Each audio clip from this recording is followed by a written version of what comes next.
I'm just trying to be a father, raise a daughter and a son, be a lover to their mother, everything to everyone, up and at 'em bright and early, more business in my city.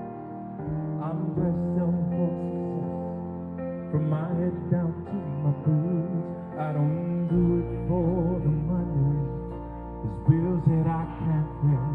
I don't do it for the glory, I just do it anyway. Providing for our future is my responsibility. I'm real good under pressure, being all that I can be. I can't call it sick on Monday when the weekend's been too strong. I just work straight through the holiday, sometimes all night long. If you can bet that I stand ready when the wolf growls at the door. Hey, I'm solid, hey, I'm steady, hey, I'm true down to the core. And I will always do my duty, no matter what the price. I've counted up the cost, oh, I know the sacrifice. And I don't want to die for you, but a die is asking me. I'll bear that cross with honor, 'cause freedom don't come free. Oh, I'm an American soldier, an American. Beside my brothers and my sisters, I will gladly take a stand. When liberty is in jeopardy, I will always do what's right. Oh, I'm out here on the front lines, sleep in peace tonight. American soldier, I'm an American soldier.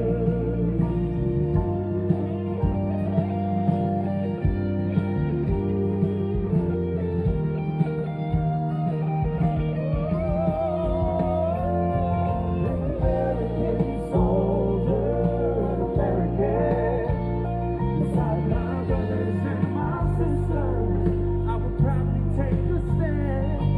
When liberty is in jeopardy, I will always do what's right. Oh, I'm out here on the front line, sleep in peace and mind. American soldier, I'm an American. An American. An American soldier.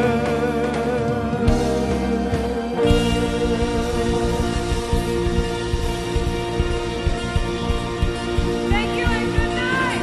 I hope you guys enjoy the rest of your night. Happy 250.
Yeah, I got it right now. Oops, sorry. Oh, no, I'm a steady guy. That's too much. I'm going through the rain. I'm going through it. The parade is finished.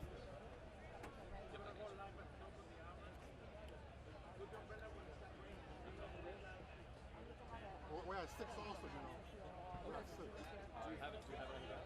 Yeah, that's fine. How 5 minutes? Us 2.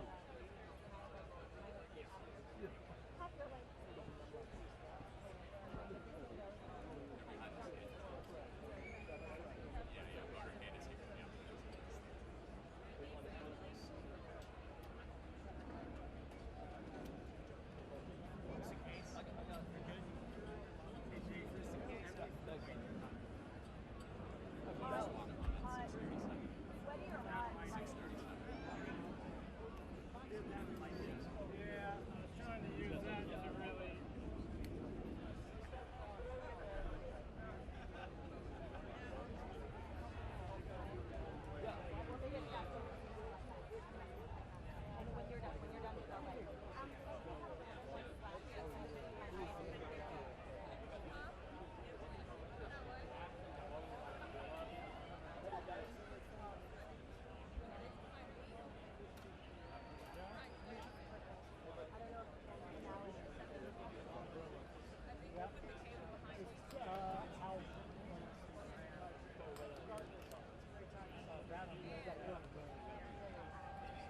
Sir?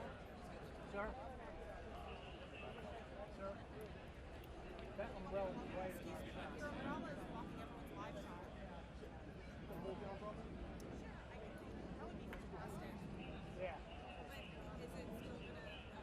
What is Right it? in the shot. It's blocking all the everyone up there. Good evening, everyone. Welcome to our specialized coverage. Right now we have. Right here in Washington, D.C. on the screen.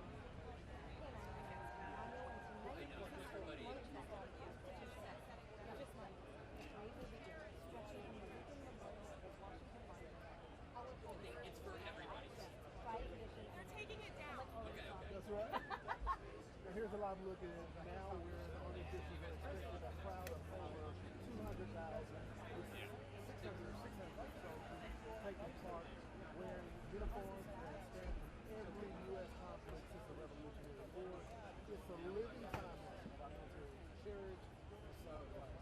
We'll also see more than 150 military vehicles, helicopters, and air, along with dramatic flyovers and displays, cutting-edge army equipment.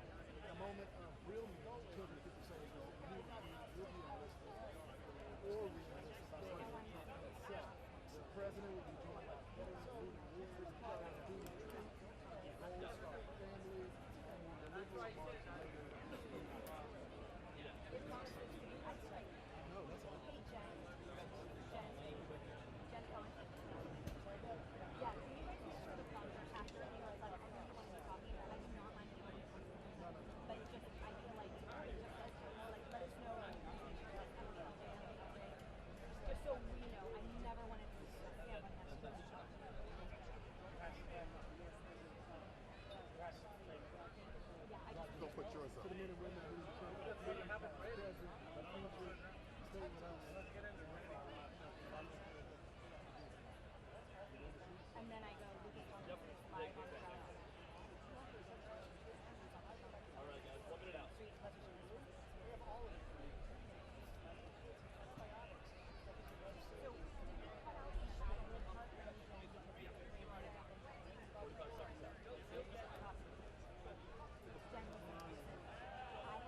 I know.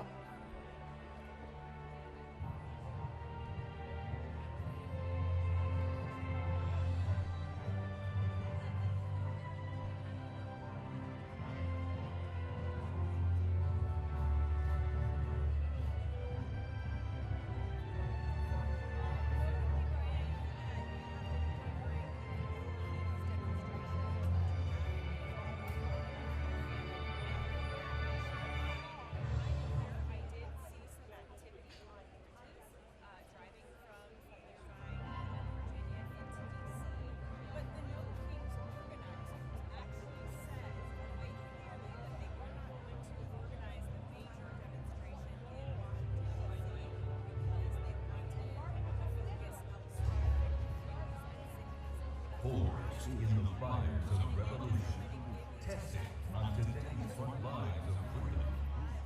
Before there was a nation, there was the United States Army. From the hallowed ground of Yorktown's first dad to the unlimited race at Fort Bragg today, and on to West Point,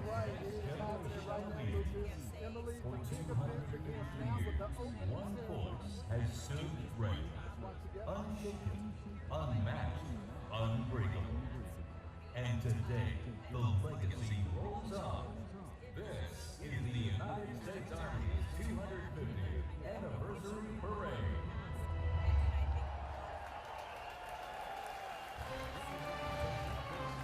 Please welcome the Chairman of the Joint Chiefs of Staff, General Dan Kane.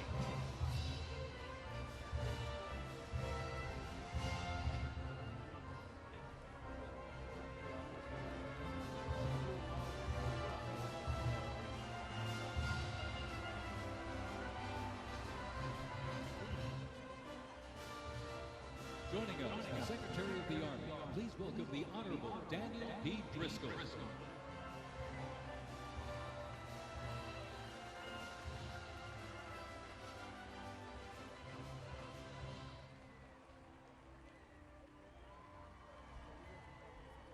Ladies and gentlemen, please welcome the Secretary of Defense, the Honorable Pete Hegseth.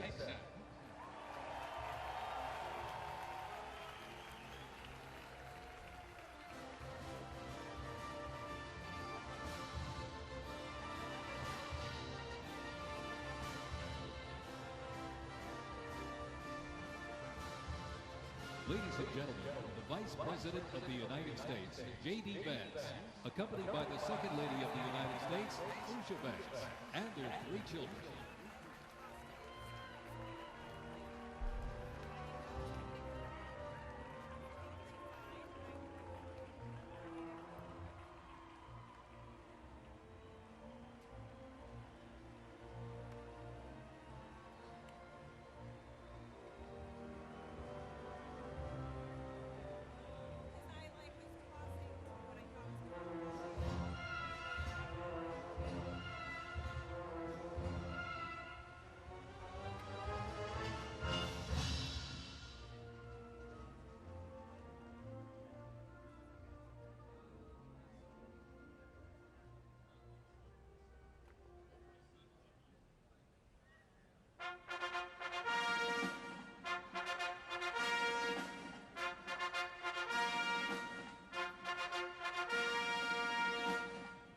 Ladies and gentlemen, please welcome the President of the United States, Donald J. Trump, and First Lady Melania Trump.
Ladies and gentlemen, to honor America, would you please rise for the singing of our national anthem?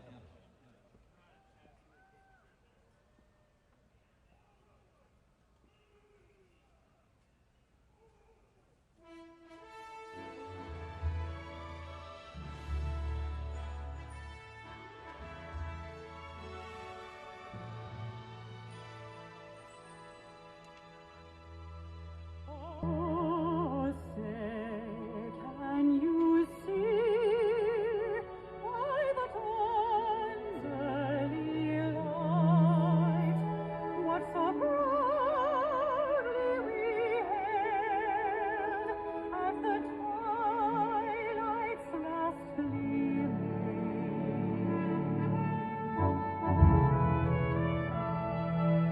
Whose broad stripes and bright stars through the perilous fight were the ramparts we watched, were so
Before we even had a country, we had an army.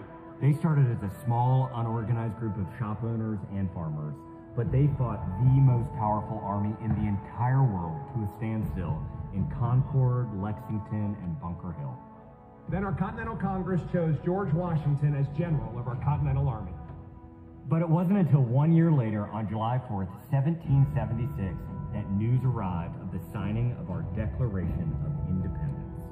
Now we had a new army and a new nation. With little gunpowder, no shoes, bloody feet, few cannons, little training, and even less food. Valley Forge started in December. They went into winter camp in December of 1777. Approximately 2,000 Americans died that winter of disease.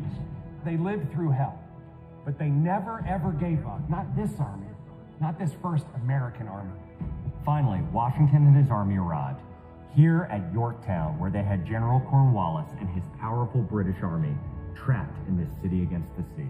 All of the preparation that Washington has learned through the course of those 6.5 years meets its full force here at Yorktown, and he employs it brilliantly.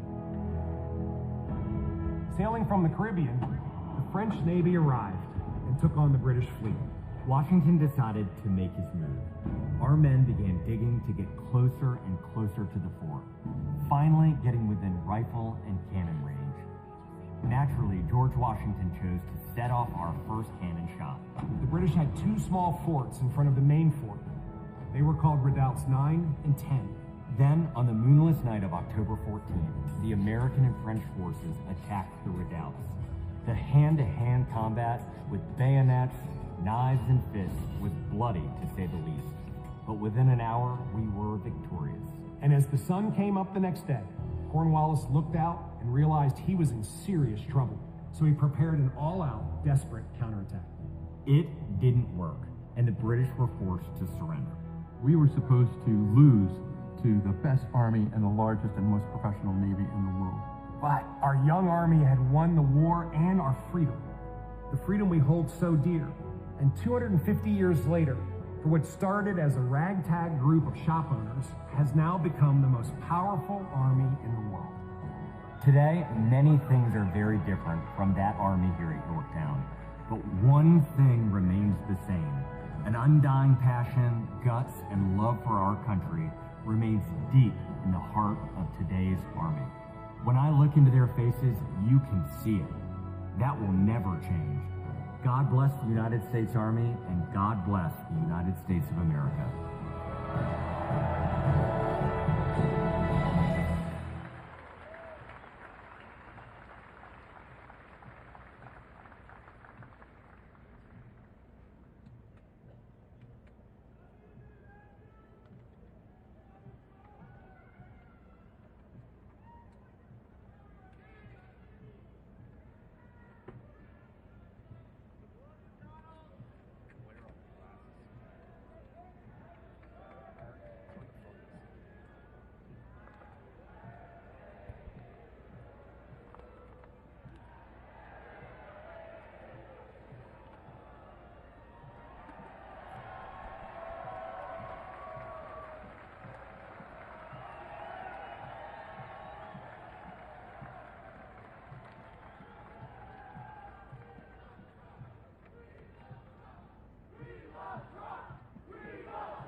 Ladies and gentlemen, our parade is officially underway. Up first, internationally renowned as one of the world's finest professional music organizations, the United States Army Band, Pershing Zone. They are the premier music organization of the U.S. Army, our nation's most senior service. Stationed at Joint Base Meyer-Henderson Hall, Virginia, it plays an important musical role in events of national and international significance. They were founded back in 1922 by Army Chief of Staff John J. Pershing. They're led today by Colonel Bruce R. Pulver and Drum Major Rob Moore. Today, Pershing Zone is playing a melody entitled The Army Goes Rolling Along. This was actually written in 1908 by the then Lieutenant Edmund Louis Snitz Gruber, which was a descendant of Franz Gruber, who composed Silent Night. It was originally written to be the 5th Artillery Regimental song titled The Caissons Go Rolling Along, and in 1956 the lyrics were revised by Harold Arberg as the official song of the U.S. Army, and then retitled The Army Goes Rolling Along. Pershing Zone carries on its century-old legacy, playing a march that brings pride to every soldier, the Army Song. The 3rd Infantry Regiment is the oldest active duty unit in the U.S. Army. Established back in 1784, the unit was dubbed the Old Guard by Major General Winfield Scott during a victory parade in Mexico City after the Mexican War. It is the U.S. Army's official ceremonial unit and presidential escort, conducting year-round tactical training to ensure the highest standards and utmost discipline of its soldiers. The unit routinely represents the U.S. Army and our nation at official ceremonies, major sporting events, and their own, the U.S. Army's own Twilight Tattoo. The Old Guard also maintains 24-hour vigil of the tomb of the unknown soldier, while also conducting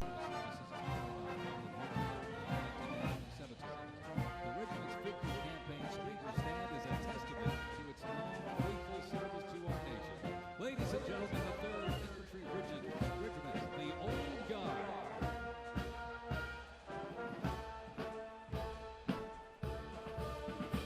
In 1775, the shock went round the world.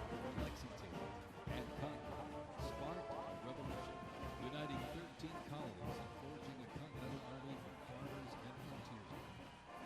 Against the odds, they turned the tide at Trenton and Saratoga, survived Valley Forge, and at Yorktown forced a British surrender, securing independence and giving birth to the United States of America.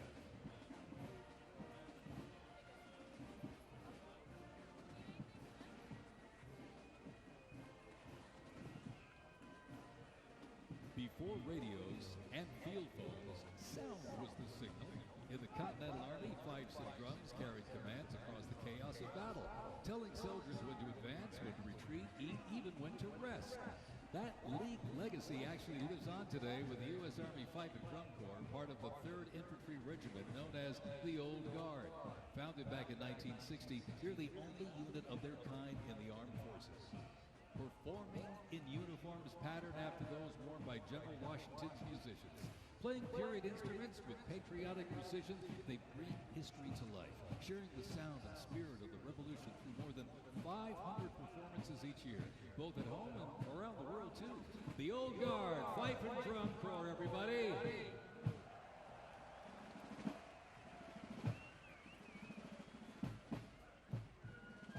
And now, from high above, ladies and gentlemen, celebrating 250 years, your United States Army parachute team, the Golden Knights. Descending at over 120 miles an hour, the Golden Knights are using flexible wing gliders to maintain their formation. They open their main canopy simultaneously and negotiate the softest possible landing. I'll tell you, they can't hear you, but they sure can see you. You can give them a great big wave, ladies and gentlemen, the Golden Knights, the finest parachuting team in the world.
Fort Sumter in 1861, a nation divided.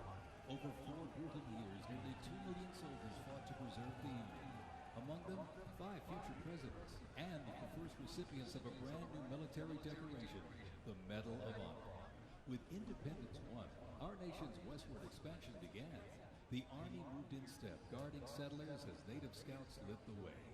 Immigrants joined the cause, and the Buffalo Soldiers etched a legacy of grit and honor across the American frontier.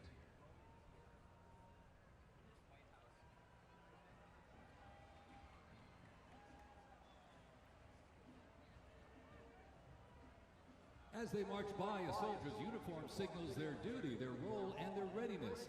And by the late 1850s, official regulations outlined distinct looks, shaping the Army's identity and function across the force. Soldiers were issued 2 coats. One, a short sack coat for work in battle, with brass buttons and colored trim that marked their rank. Well, by war's end, that rugged sack coat became the soldier's uniform of choice. As the war escalated, volunteer enlistment surged. Congress authorized support for a force of up to 500,000 new troops, answering the call to preserve the Union. As they march by, representing the Civil War era of our nation's history, is the 4th Infantry Division based out of Fort Carson, Colorado.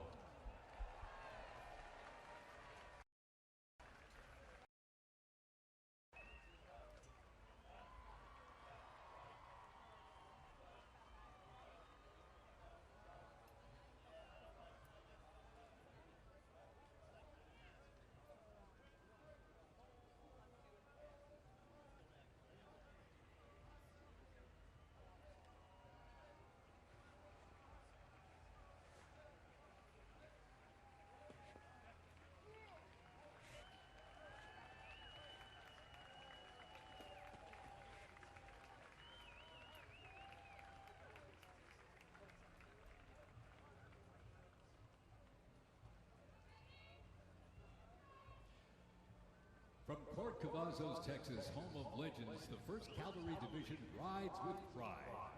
Born from the thunder of horse cavalry traditions of the Civil War, the 1st team forged its reputation on the front lines of history. They stormed Manila with the flying column, charged into Pyongyang as the first to breach the line and face the brutal crucible of Ia Drang, the first of 13 named campaigns in Vietnam where they proved their mettle. Today, that same warrior spirit lives on. You'll know the name, and you'll know them by their iconic cap hats, elite soldiers, and cutting-edge equipment. Tough, fit, fearless. The 1st Cavalry Division is a lethal, disciplined force that stands ready to fight and win anywhere, anytime. And the legacy rides on. This is the Cat.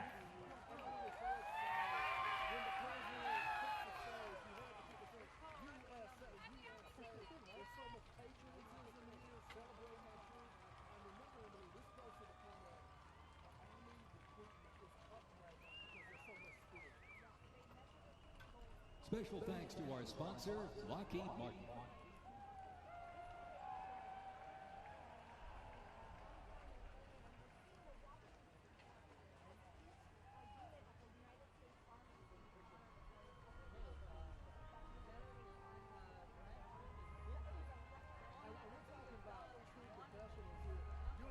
Looking at the sky when the parachuters were coming in, and they went down so fast, we got scared, but we forgot they are the best, and they stuck the landing right here, and everybody was celebrating in the crowd. Now, a little bit of rain already, but as you can see, the people, the kids, they're not moving because we're celebrating.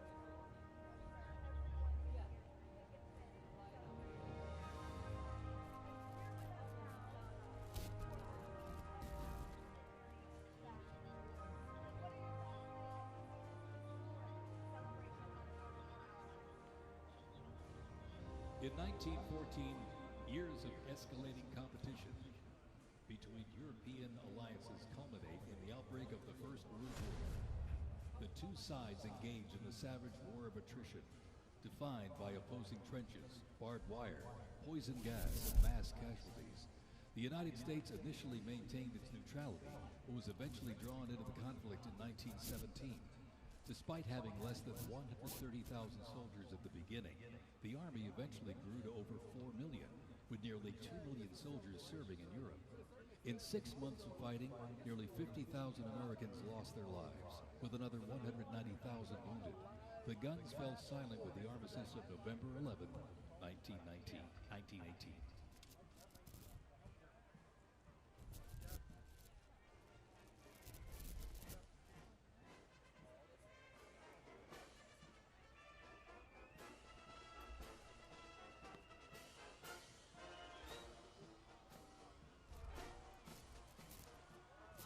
We continue on with more USA World War I rolling stock.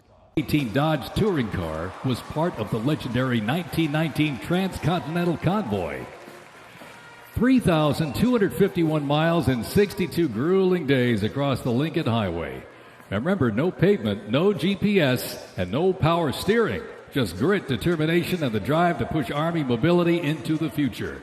This car literally helped pave the way for the roads we rely on today, and reminds us when the Army moves, the nation follows. The 1918 Dodge Touring Car.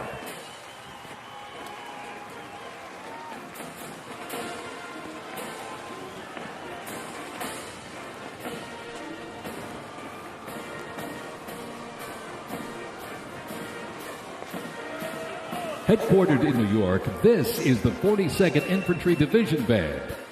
At the start of World War I, the 42nd Infantry Division was formed with troops from 27 National Guard units, stretching across the country like a rainbow.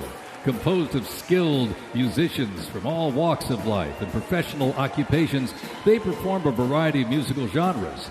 Though their mission is primarily a musical one, the members were ordered into active federal service back in 2004 in support of Operation Iraqi Freedom 3. The band has also served in support of numerous state active duty missions, including cleanup efforts following Hurricane Sandy, distribution support during COVID-19, and recently, support for New York State Corrections. Commanded by Chief Warrant Officer 2 Ethan Wagner and led by Drum Major Sergeant First Class Drew Gans, the band is performing Over There, written in 1917 by Broadway composer and recipient of the Congressional Gold Medal George M. Cohan. Representing the World War I era is the 82nd Airborne Division, based out of Fort Bragg, North Carolina. You'll notice the unit is wearing replica World War I uniforms signifying the soldiers who served our nation during this time. When the Americans entered the Great War, our soldiers, under the command of General Blackjack Pershing, hit the trenches in the new standard. It was the olive drab winter service uniform. Now on their heads you'll see a steel helmet with sand-textured paint built to deflect deadly shrapnel from above. Not bulletproof, but battle tough. Nicknamed the Pershing boot, on their feet was the M918 1918 French boot. It was designed to survive the brutal grind of trench warfare. And on their backs, the field pack, rations, ammo, first aid, and a gas mask. Everything a doughboy needed to fight and to win.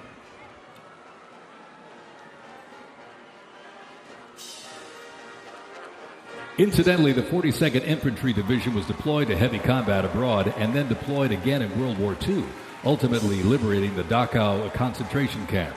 The 42nd responded to the terrorist attacks on 9/11. Later, with the war on terrorism, the rainbow stretched across the world again, deploying in Iraq and Afghanistan.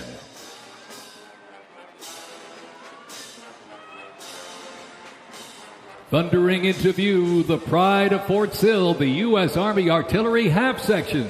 This is literally powered by horsepower and heritage. This elite ceremonial unit honors the legacy of the Army's horse-drawn artillery. With precision, discipline, and 6 majestic horses pulling a vintage 1918 caisson, the half section keeps tradition alive and rolling strong. Representing the power, pride, and precision of America's field artillery, this is Fort Sill's finest, ladies and gentlemen.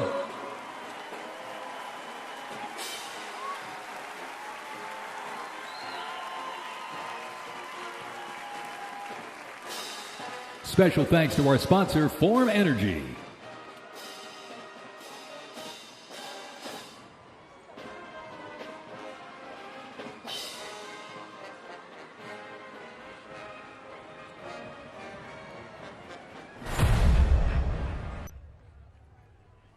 World War II, a global fight for freedom. In history's darkest hour, the United States Army was on the front lines. From the beaches of Normandy to the islands of the Pacific, the greatest generation faced down tyranny and turned the tide.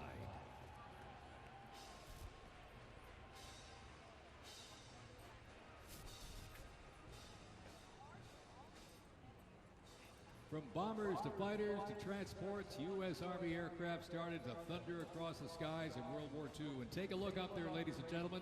Flying overhead right now. They are fast, they are fierce, and famously used in the Doolittle raid over Tokyo. Leading up front, the mighty B-25 Mitchell. Up next, the Cadillac of the sky, the P-51 Mustang. From the sky, we're back down on the ground. In World War II, one vehicle led the charge, the legendary quarter-ton 4x4 command recon vehicle, the Jeep.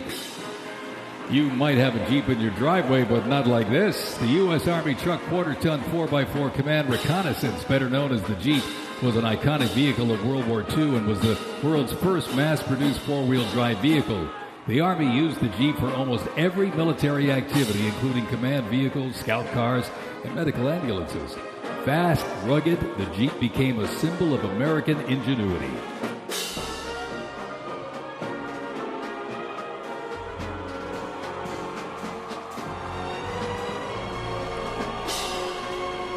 From Fort Bragg, North Carolina, this is the 82nd Airborne Ceremonial Band. The 82nd received the nickname All-Americans after a contest as it represented the diverse origins of its members from every state. This name remains today symbolized by their iconic AA patch. Fort Bragg's finest, ladies and gentlemen. Give them a big round of applause, the 82nd Airborne Ceremonial Band.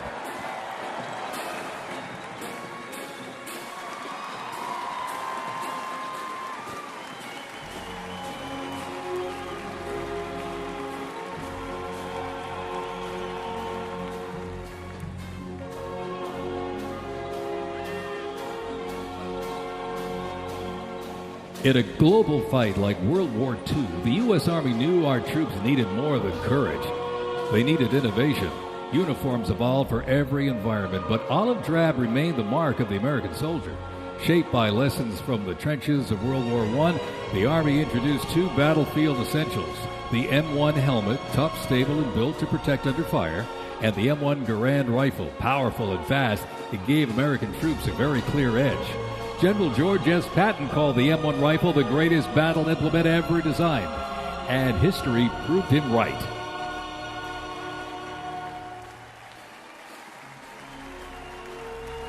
The 82nd Airborne Division. The unit is best known for their bravery on D-Day, when 12,000 parachute and glider troops destroyed German supply lines after fighting for 33 days straight.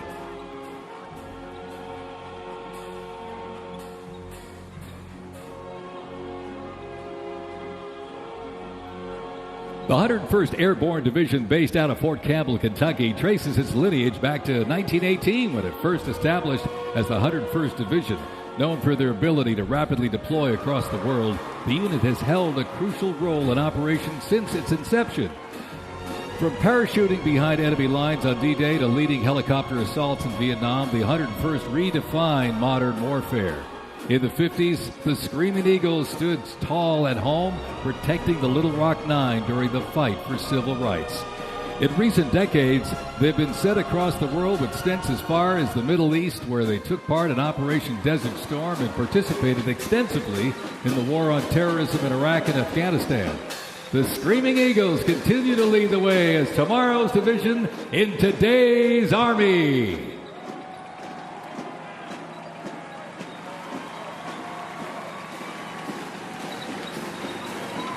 The iconic Sherman tank is here, ladies and gentlemen. It was the cornerstone of the U.S. Armed Forces, showing its military might in World War II.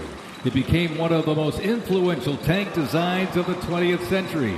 The M4 tank was nicknamed the Sherman tank after Civil War General William Tecumseh Sherman. Actually, it was named by the British.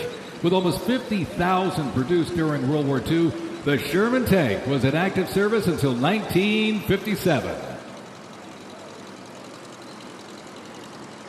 In World War II, the M16 half-track was a force to be reckoned with. It was a self-propelled anti-aircraft weapon with speed, firepower, and grit. Nicknamed the Meat Chopper, its quad 50 caliber mount could unleash 2,300 rounds a minute. Quite devastating. It served through Korea, Vietnam, and beyond, and remains in use in U.S. allies to this day. The M16 half-track brings the fight wherever it rolls.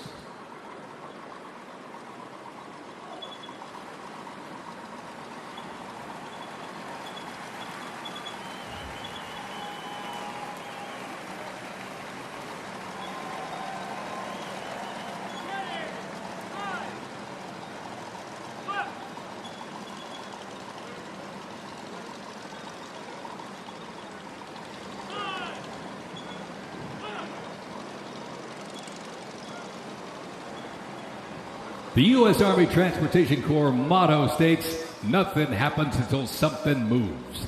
That was never more true than with this. Look at this, the 2.5-ton Chevrolet Deuce and a Half.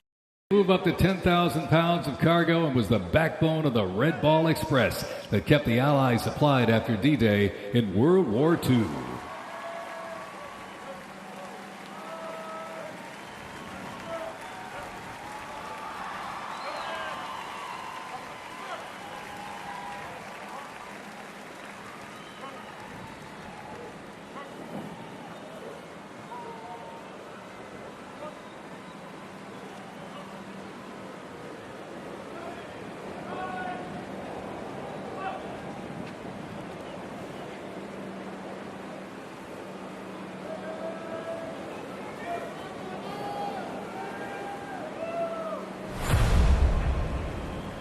The Korean War, often referred to as the Forgotten War, began on June 25, 1950, with the North Korean Army's invasion of South Korea.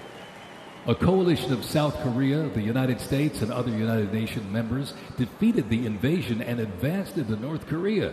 The coalition fought and defeated 2 Chinese offensives in the spring of 1951. Armistice negotiations began shortly after that defeat in July of 1951 until the armistice was signed 2 years later in 1953. Combat consisted of small attacks, raids, and patrolling.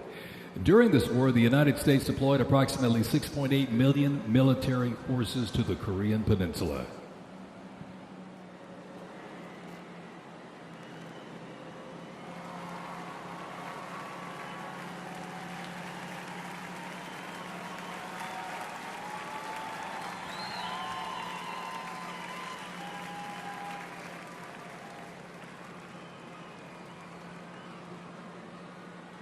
Special thanks to our sponsor, Coinbase.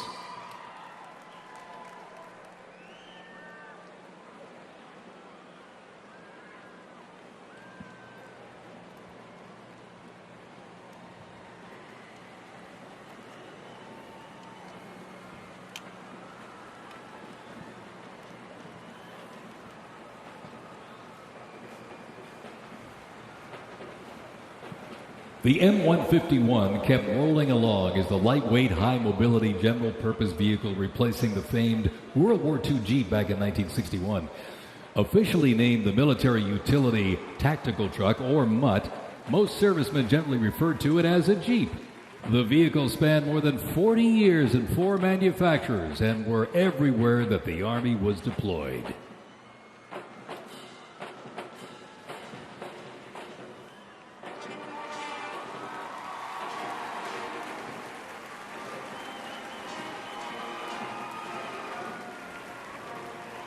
Another rolled by earlier, and at 2.5 tons, this deuce and a half, the M35A2 classic military transport truck was a mainstay of the U.S. Army for decades, particularly during the Vietnam War and Operation Iraqi Freedom.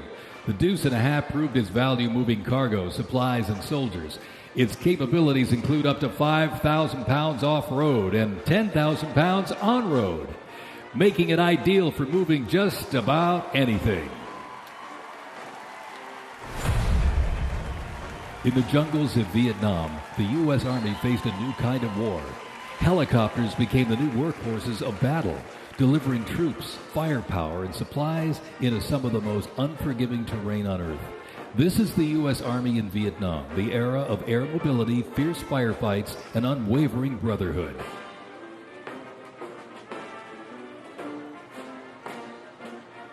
And over the music marching through, the roar of these legendary Army helicopters takes to the air. Flying overhead right now, they help define the Vietnam War. That staccato beat of the rotor blades was a welcome sound to many troops mired in combat. From transport and medevac to close air support and reconnaissance, they brought the fight to the front and pulled the wounded to safety. The OH-6 Cayuse scouted the terrain with unmatched agility. The AH-1 Cobra, also nicknamed the Snake, brought serious firepower. Its slim design, as you can see here, helped it survive and thrive in hostile environments to protect soldiers below.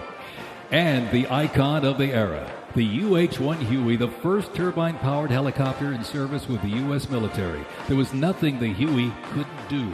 General support, air assault, cargo transport, medic evacuation, and ground attack missions. The Cayuse, Cobra, and Huey, ladies and gentlemen, 3 iconic Army symbols in the sky.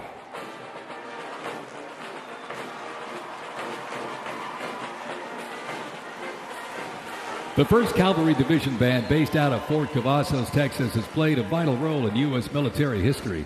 Since its origins back in 1855 as the band of the 2nd Cavalry, it has supported operations from the Civil War to Desert Storm. Over time, it's evolved into a powerful force using music to strengthen bonds between soldiers and engage with communities. From World War II in Korea to the Vietnam War in Bosnia, the 1st Teen Band has enhanced morale and upheld the division's enduring legacy. Today, the band continues its mission using music to shape perceptions, foster trust, and promote national Army and division interests. Standing ready to serve, it remains an enduring symbol of the 1st Cavalry Division's legacy and commitment to duty. The band performs Hit the Leather and Ride, a march composed by Captain Robert Meredith Wilson. This piece reflects the cavalry's transition from horses to mechanized warfare, capturing the speed, the resilience, and the tradition of the division. From Corcovado, Texas, everybody, the 1st Cavalry Division Band.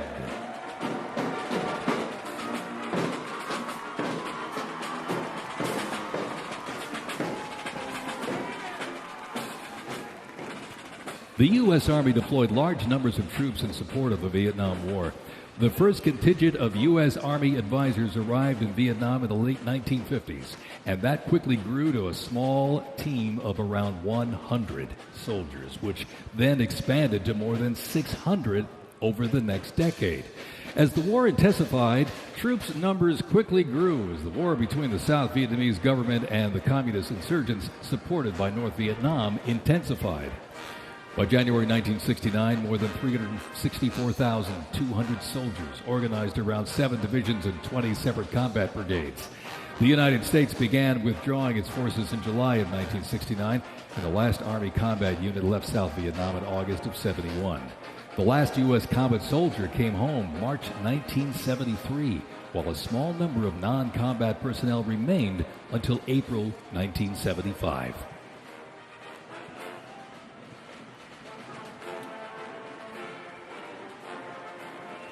Representing the Vietnam War era is the 101st Airborne Division based out of Fort Campbell, Kentucky.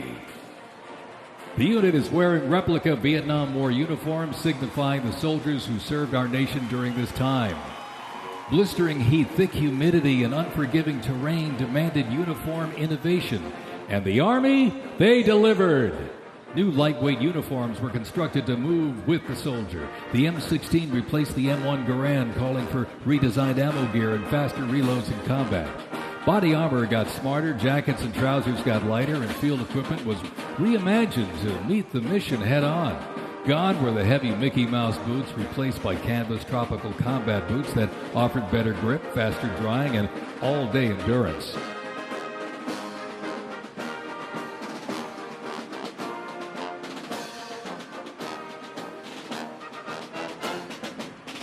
Special thanks to our sponsor, Oracle.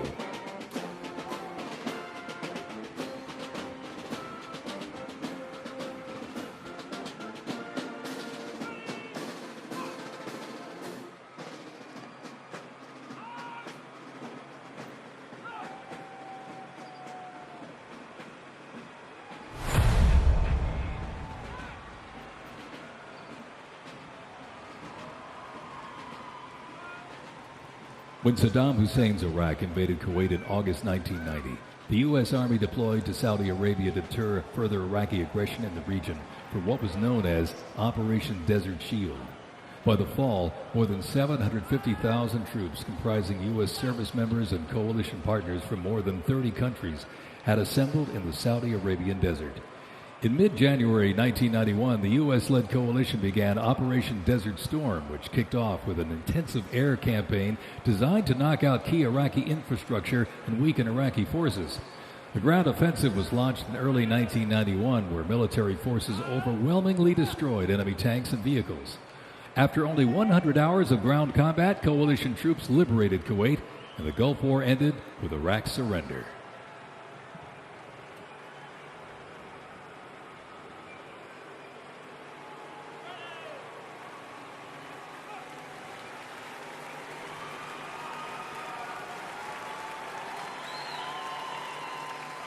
From Fort Riley, Kansas, this is the 1st Infantry Division, one of the Army's most storied divisions. Nicknamed the Big Red One because of the distinctive red on their unit patch, as the oldest continuously serving division in the U.S. Army, the unit has participated in every major operation since World War I, living up to its motto, no mission too difficult, no sacrifice too great, duty first. The 1st Infantry Division was originally established as the 1st Expeditionary Division in 1917 and spearheaded the American Expeditionary Forces in France during World War I. In World War II, the Fighting First stormed Omaha Beach on D-Day and liberated Nazi concentration camps. The highly decorated unit has had 37 members of the Big Red One awarded the Medal of Honor. In Washington, D.C., the 1st Division Monument stands in President's Park, memorializing those who died while serving in the 1st Infantry Division. Ladies and gentlemen, they are the Big Red One, the 1st Infantry Division.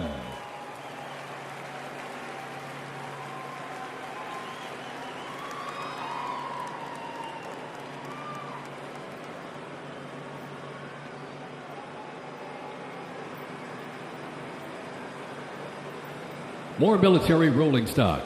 During Operation Desert Storm, the M2 Bradley fighting vehicle proved its value on the battlefield. It is fast, it is tough, and it is lethal.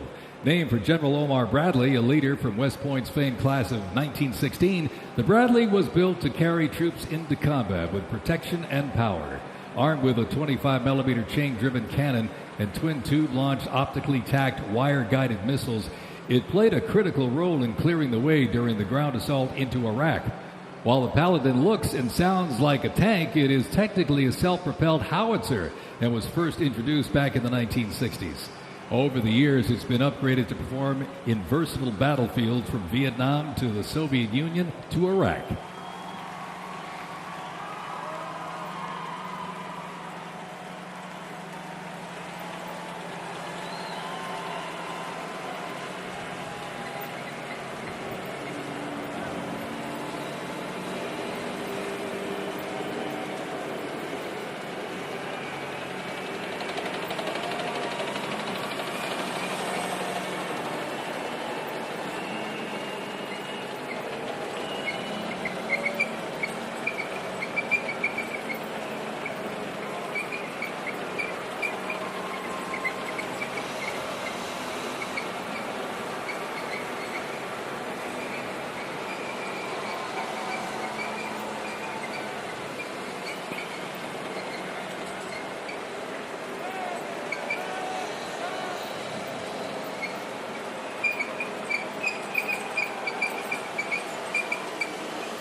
In the Gulf War, no division hit harder or moved faster than the 1st Armored. The 1st Armored Division, nicknamed Old Ironsides, is the oldest, most recognizable armored division in the United States Army. As part of the buildup for World War II, cavalry and reconnaissance units were brought together to form the 1st Armored Division in 1940. In the Gulf War, no division hit harder or moved faster than the 1st Armored. Old Ironsides really led the way. During Desert Storm, they engaged in some of the largest tank battles in Army history that were decisive victories, shattering enemy formations. Based in Fort Bliss, Texas, America's Tank Division is currently supporting missions in 20 countries across 5 continents. From World War II to today, Old Ironsides remains battle-proven and always ready.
First used in Operation Desert Shield and Desert Storm, the M119 howitzer brought precision firepower to the front lines.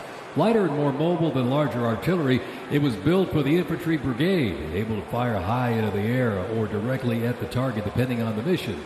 Whether used in battery formation or as a standalone support weapon, the M119 delivered reliable, responsible fire when it mattered most. Still in service today, including on the front lines in Ukraine, it remains a trusted part of the Army's arsenal.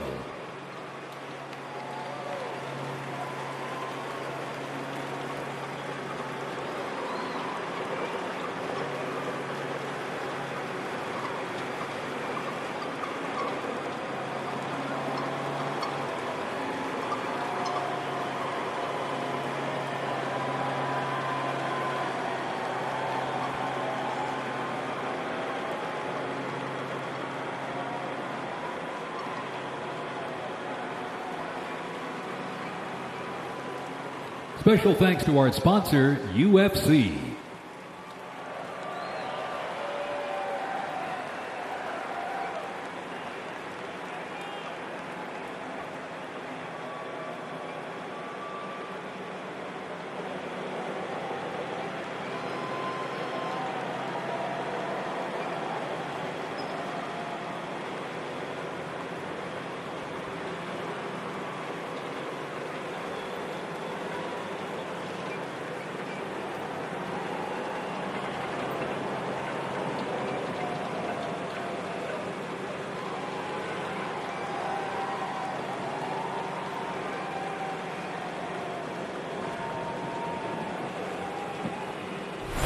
On September 11, 2001, terrorists destroyed the World Trade Center in New York City and struck the Pentagon in Washington, D.C. using commercial airliners. In response, the U.S. launched the global war on terrorism. The U.S. would stop potential threats around the world and take the fight to terrorist groups and the nations that back them. The Army immediately deployed forces to Afghanistan to destroy Osama bin Laden's al-Qaeda terrorist organization and depose his sponsors, the ruling Taliban. The 2003 President Bush expanded the war to Iraq. Soldiers and other armed services overthrew Iraq's dictator Saddam Hussein. The fight to stabilize Iraq and prevent terrorist groups from overthrowing its new government continues to this day. The campaign in Afghanistan lasted until 2021 when U.S. forces withdrew and the Taliban returned to power. Over the course of the two-decade conflict, over 2 million servicemen and women, less than 1% of the American population, deployed in support of the global war on terrorism. Most of those who served were members of the United States Army.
The global war on terrorism saw the introduction of a range of new technologies on the battlefield.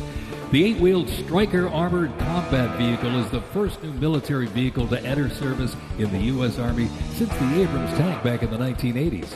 The vehicle was developed to fill a gap in the Army's inventory between a lighter infantry and heavy armored unit. The Stryker Armored Combat Vehicle enables the team to maneuver in close and urban terrain, plus provide protection in open terrain and transport infantry quickly to critical battlefield positions.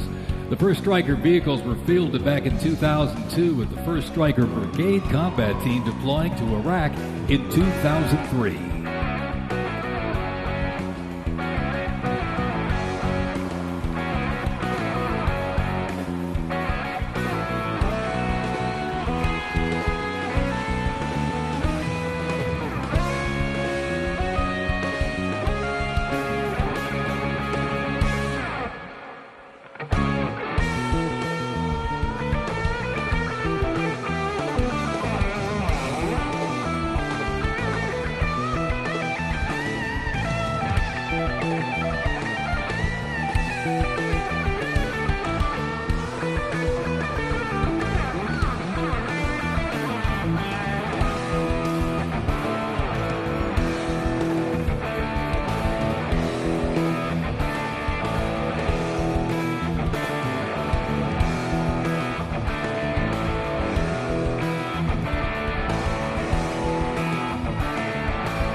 U.S. Army Rangers, predating the Revolutionary War, fought in the War of 1812 as part of the regular Army and patrolled the frontier from Ohio to western Illinois on horseback and by boat, with the likes of Daniel Boone and Abraham Lincoln in their ranks.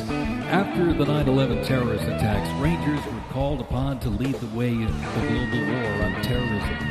As part of the U.S. Army Special Operations Command, the 75th Ranger Regiment, based out of Fort Bragg, North Carolina, represents a lethal, agile, and flexible force capable of conducting many complex joint special operations missions. Today's Rangers Regiment is the Army's premier direct action raid force. It is always combat ready, mentally and physically tough, and prepared to fight our country's adversaries. The U.S. Army Special Operations Command is an elite group of individuals trained to lead and succeed in protecting the country from their threats. Composed of 5 units with unique specialties, Special Operations works in small tactical teams, taking on the most challenging and sensitive missions. Military legends to service members and civilians alike, they take on terrorists through quiet guerrilla war-style missions in foreign countries. Ladies and gentlemen, the U.S. Army Special Forces.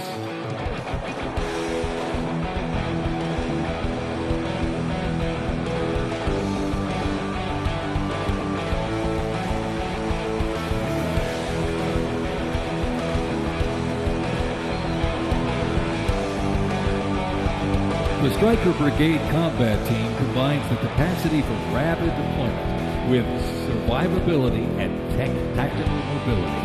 Adaptability and continuous transformation to overcome our enemies is vital. Fighting an elusive enemy in distant places and at home requires new tools such as unmanned aerial vehicles for surveillance and the Blue Force Tracker to see real-time details of troop movements. The United States does not face the challenging international environment alone. Our network of allies and partners is an advantage that our adversaries can never hope to match. Over 80 nations have fought alongside the United States or assisted in during the global war on terrorism.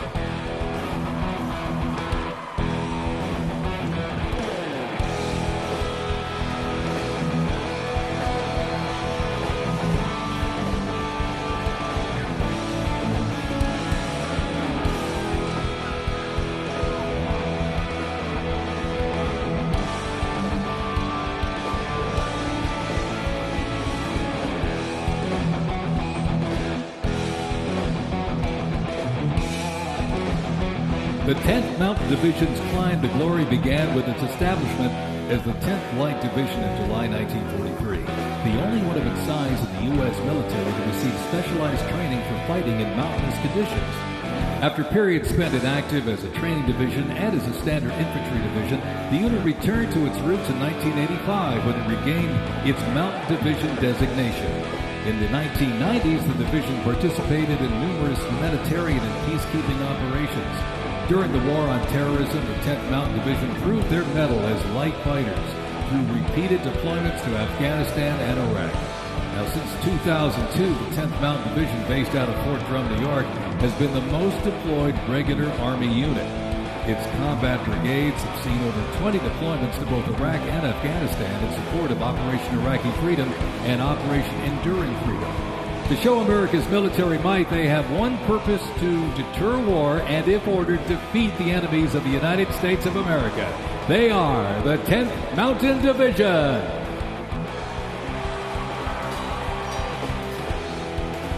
Investments in cutting-edge systems, drone technology, and AI capabilities strengthen the force, equipping soldiers with tools they need to protect the country and defend democracy.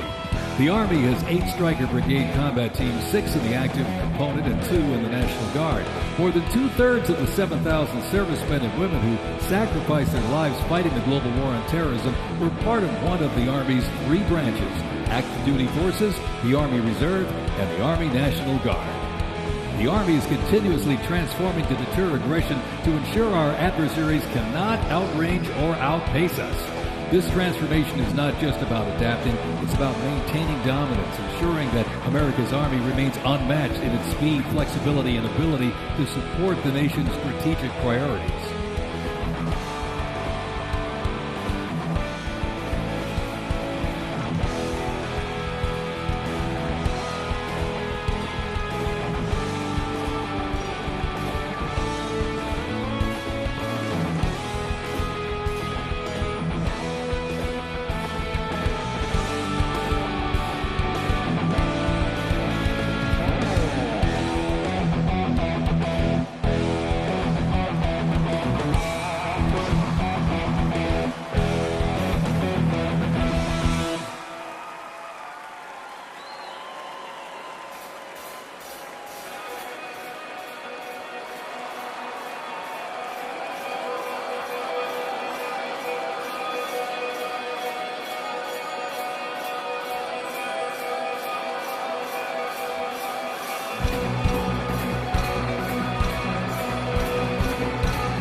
Special thanks to sponsor Palantir.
Today, the U.S. Army's mission is to deploy, fight, and win our nation's wars. How? By securing ready, prompt, and sustained land dominance by Army forces across the full spectrum of the conflict as part of the Joint Force.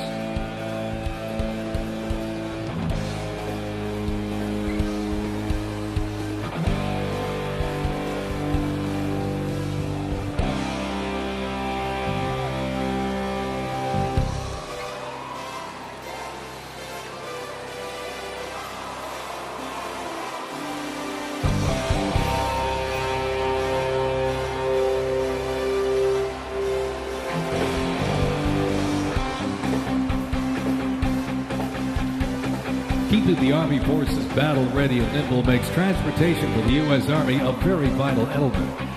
Spread across the parade today, numerous fighting vehicles, some designed for very specific functions and others for flexibility, but they all must be maintained. With over 200,000 trucks alone, wheeled vehicle mechanisms ensure that the fleet of vehicles are ready, and these mechanics get the job done.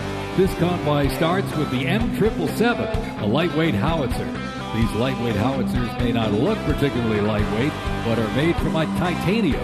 They are 7,000 pounds lighter than their predecessor, the old M198. Used by the Army since 2005, the M777 is currently being used in Ukraine.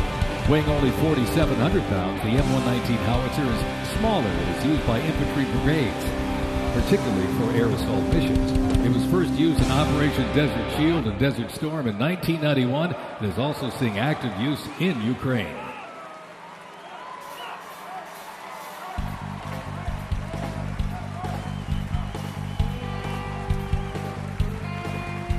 The 7th Infantry Division, stationed at Joint Base Lewis McChord, has been seeing continuous combat action ever since activation in World War I. From Europe to the Aleutian Islands, Japan, Korea, Afghanistan, and the Pacific, the Bayonet Division boasts a proud history of answering the call of its motto, "Trust in Me," with resolute dedication. Sent to deployments and conflicts around the globe since it was founded, the division returned to Fort Lewis in 1971, its first time on American soil since 1934. The 7th Division, originally called the Hourglass Division due to their patch design, gained the nickname Bayonet Division during their deployment to Korea in June of 1950. At Incheon Landing and during the liberation of Seoul, they were credited with plunging the bayonet into the heart of the enemy, with 13 members of the division receiving the Medal of Honor. The 7th enables and sustains the combat readiness of 2 Stryker Brigade combat teams and a combat aviation brigade.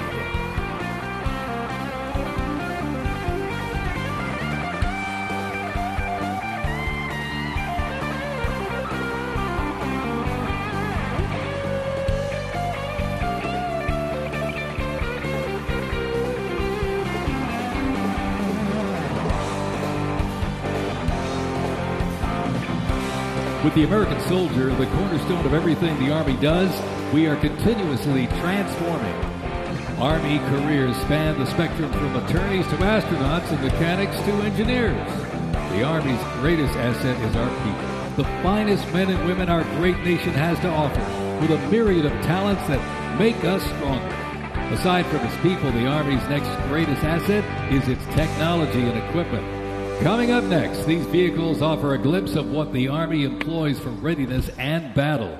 The portable howitzers and the portable Abrams tank were used extensively in the Gulf War, along with Bradley tanks and the infantry squad vehicle. The ISV provides enhanced tactical mobility of an infantry brigade combat team. This allows commanders greater freedom of movement and action. The ISV provides the warfighter with increased flexibility to ensure infantry units maintain momentum to achieve mission success.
When duty calls, U.S. Army soldiers don't just answer, they lead. From Fort Bragg, witness a powerful demonstration of strength, purpose, and the unmatched capability of today's Army.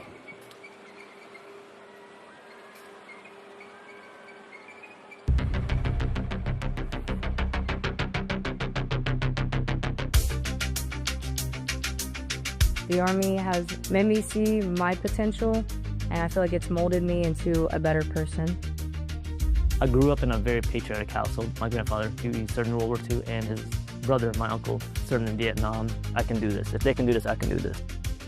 When I was born, my dad was still serving in the military, and him coming home in his uniform, I'm like, yeah, I want to do that. Clear for takeoff. My motivation, I think it follows in line. I think with what my family's done is kind of a sense of duty to serve our country and give back since it's given us so much.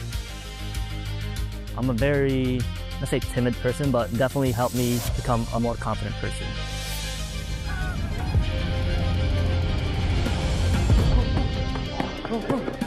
Working with a group and my peers, it really shows how much working with a team can strengthen you. All right, ready to go? Ready to go? I derive a lot of purpose from serving others. I think serving something bigger than myself gets me out of bed every day. If you follow it up, you follow it up.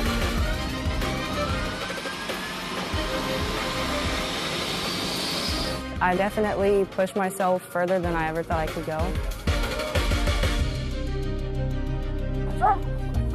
I joined the military service because I want to deploy. That's my main goal, is deploy, deploy, deploy.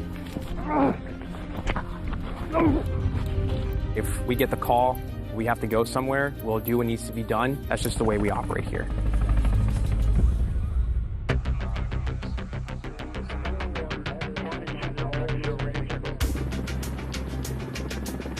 This is one of the few jobs in the nation where we all take an oath to say, I'm willing to put my life on the line for you, and they're willing to put their life on the line for me. This is what we train for. This is what I want to do. My team leaders and squad leaders, they know exactly what to do. Check equipment, check weapons, check ammo.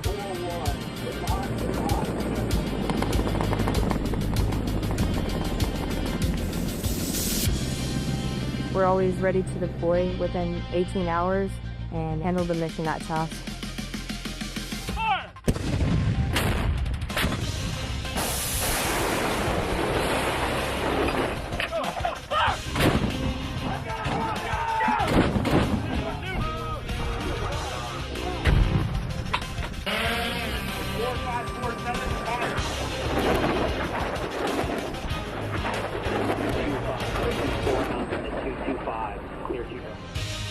We jump so frequently so that our jump masters and the paratroopers are ready to deploy. Airborne personnel, stand up! I'm very passionate about being a jump master. The paratroopers, they see you and, you know, they believe in you. I love to instill that confidence with my passion into those paratroopers. It's a rush. It's great. Drop them cleared for personnel drop.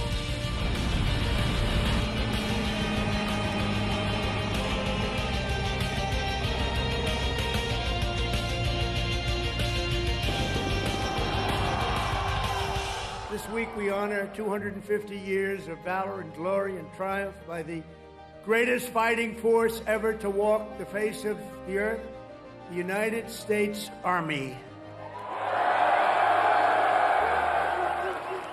For 2.5 centuries, our soldiers have marched into the raging fires of battle and obliterated America's enemies. I love the Army. It is a great place to set yourself up for success, to prepare yourself for the future. God bless you, God bless our soldiers, and God bless the U.S. Army.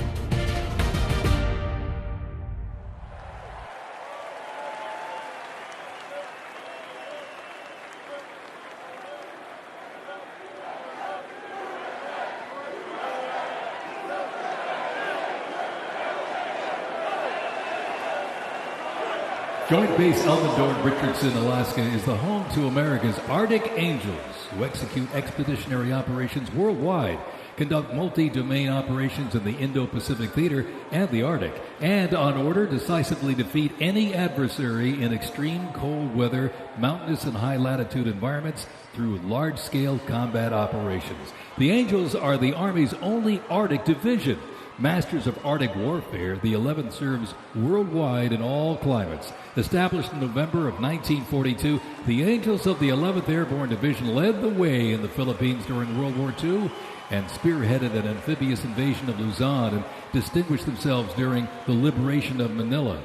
After periods spent inactive and stationed in Germany from 1963 to 65, the division operated as the 11th Air Assault Division with the mission of testing and refining the Army's helicopter-centric air mobility doctrine. Activated once again in June of 2022, they remain dedicated to defending America's interests throughout the Arctic, in Alaska, and beyond. The 11th Airborne Division, America's Arctic Angels.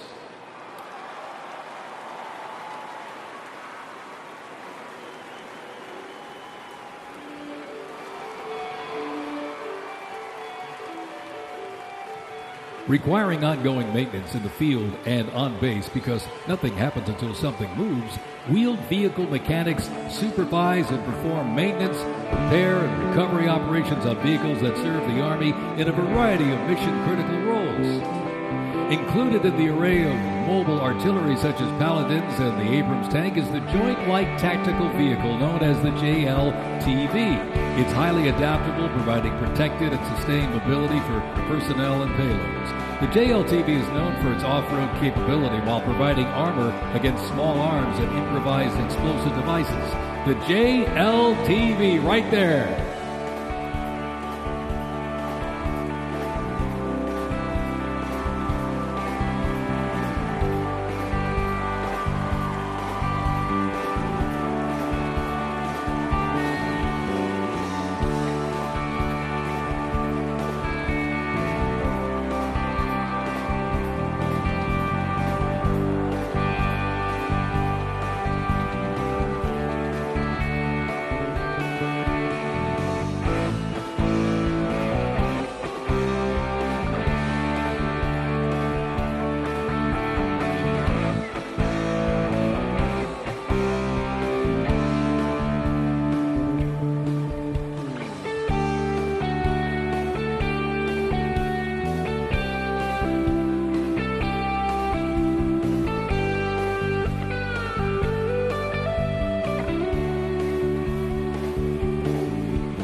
The U.S. Army Reserve is inseparably linked to America's long-standing citizen soldier tradition. Organizationally, the Reserve's roots lie in the Medical Reserve Corps, established back in 1908 to provide a ready reserve of medical manpower. This organization was folded into the new offices of the Officers Reserve Corps in 1917. Reserve organizations furnished crucial manpower to the Army during World War I and were merged into 1920 into the Organization of Organized Reserve. During World War II, the Army activated 26 Organized Reserve Infantry divisions, and roughly a quarter of the Army's officer corps came from the reserves during the conflict. During the Korean War, the Organized Reserve Corps was reorganized and redesignated the U.S. Army Reserve. The Army Reserve has since served as a vital source of manpower for the force during times of need, gradually transitioning from a strategic force to an operational force in response to the pressures of the war on terrorism. In the 170,000 Army Reserve soldiers and 11,000 civilians serving their home communities, and when needed, they can quickly mobilize. The Army can't deploy, they can't fight or win without the Army Reserve. They are an important component of Army readiness. Let's have a big hand for the Army Reserve.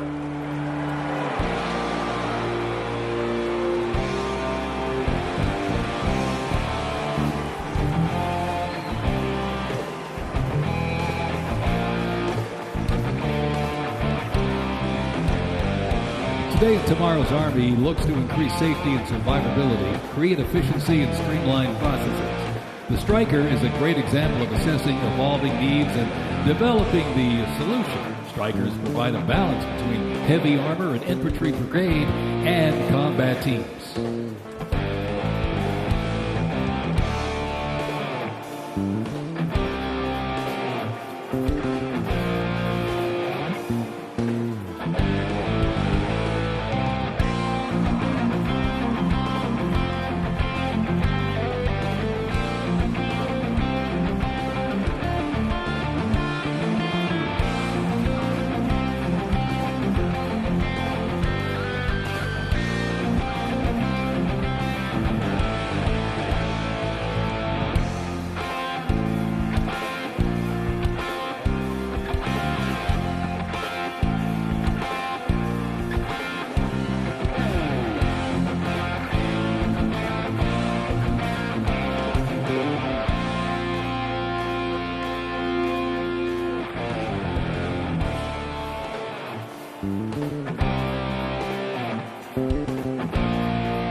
When Americans hear the name Bastogne, they remember one of World War II's most heroic defenses, the Battle of the Bulge.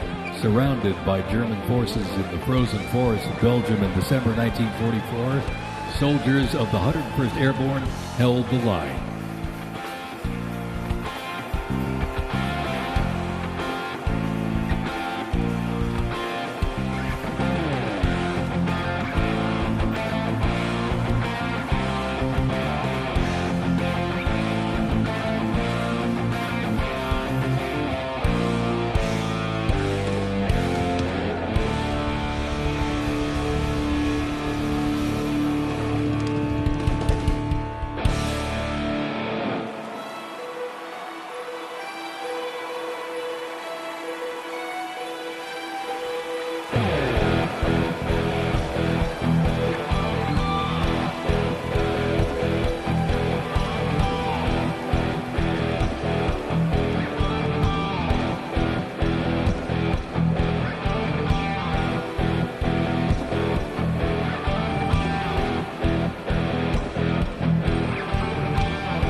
unit before you is a platoon from the multi-purpose company 2nd Battalion, 327th Infantry Regiment, 1st Mobile Brigade, 101st Airborne Division, Bastogne. They are showcasing the Army's Transformation in Contact Initiative, a program that allows the Army to rapidly test, evaluate, and equip our soldiers with the newest technologies.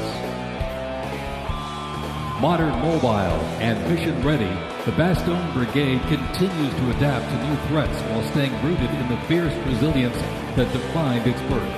They are carrying the next-generation squad weapons, the XM7 and XM250, both equipped with the XM157 optic.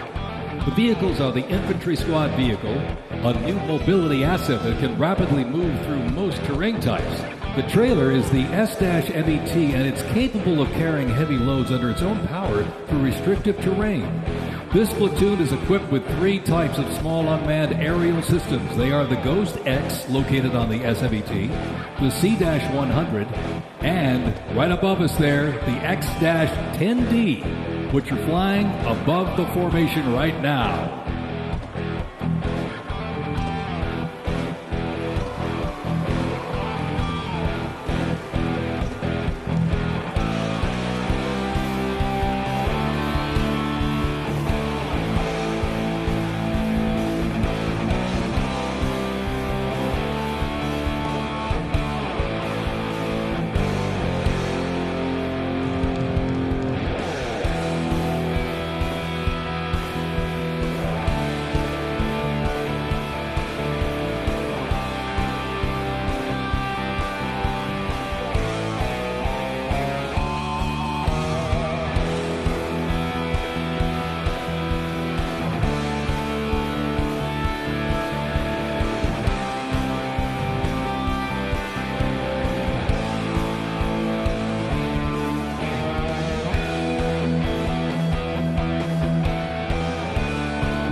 The Bradley fighting vehicle has proved itself to be lethal and survivable in multiple theaters since it first fielded back in the 1980s.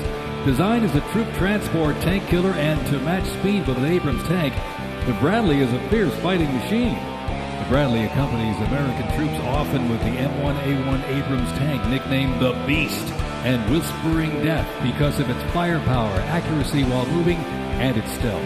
Together, they offer mobility and firepower, a fearsome combination.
And high in the sky, the AH-64 Apache. It's the premier attack helicopter in the world.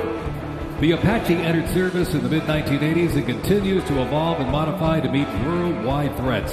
It can deliver intense fire on the battlefield with an array of aerial rockets, guided Hellfire missiles, along with 30-millimeter cannon fire. The aircraft you see here is configured with a sophisticated targeting radar system and can operate in poor visibility and in the black of night. With more than 1,280 aircraft in operation accumulating over 5 million flight hours, 1.3 million of which have been in combat, the AH-64 Apache represents the backbone of the U.S. Army's attack helicopter fleet and a growing number of international defense forces.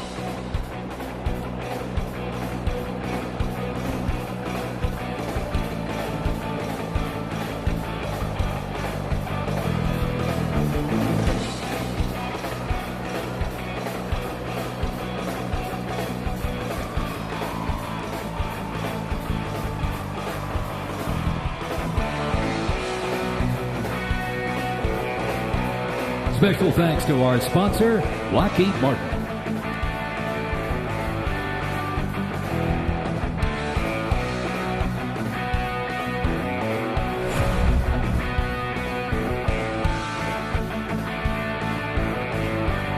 Now, let's roll on to the future of Army readiness. The Army Research Laboratory robot dogs reflect the latest in Army innovation. Look at this. Much like a true canine, these robots can go where soldiers cannot. They have increased mobility, improved tactical awareness, reduced risk to soldiers, and enhanced teamwork. Replacing soldiers, robot dogs can explore terrain that may be difficult for soldiers to traverse, dispose of explosive ordnance, and act in defensive posture or aggressive capacity when armed.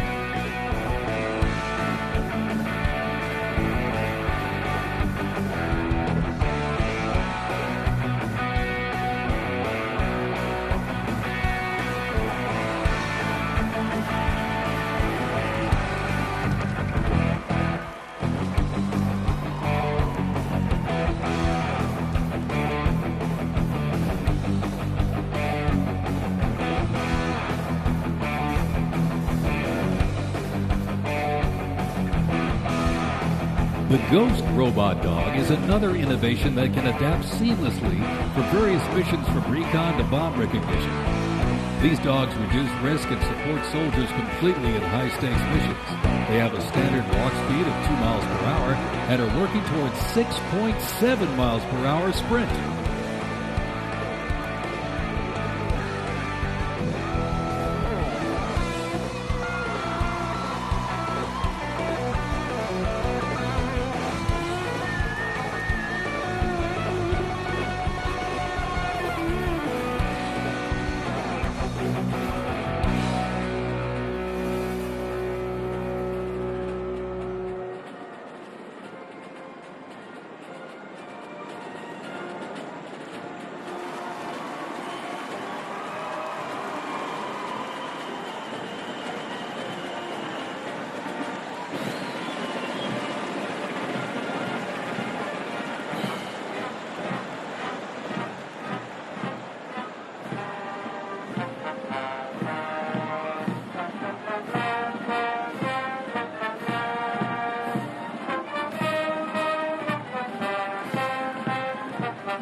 As the oldest continuously serving Army band and the oldest unit at West Point, this is the United States Military Academy Band, ladies and gentlemen. West Point Band traces its history to a single drummer and fifer appointed by George Washington during the American Revolution. Over the next 2 centuries, this band evolved into one of the most capable and versatile performing groups in the world.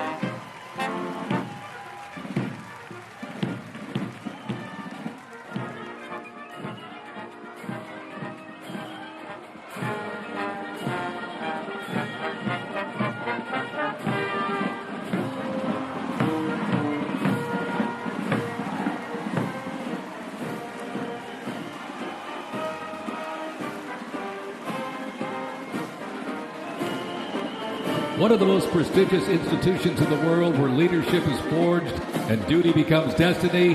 This is West Point, where Army leaders are made.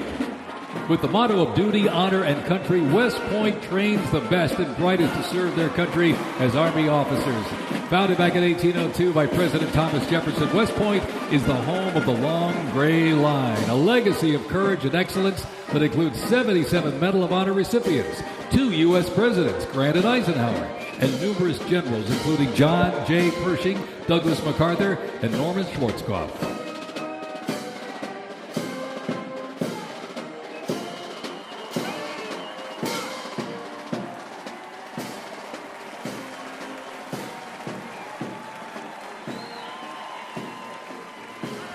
Upon entering the United States Army, all recruits undergo initial entry training, a highly intense and a challenging training period aimed at developing a soldier's physical and mental toughness, instill discipline, train them in essential combat skills, and foster teamwork. IET transforms civilians into soldiers based on the 7 core Army values: loyalty, duty, respect, selfless service, honor, integrity, and personal courage.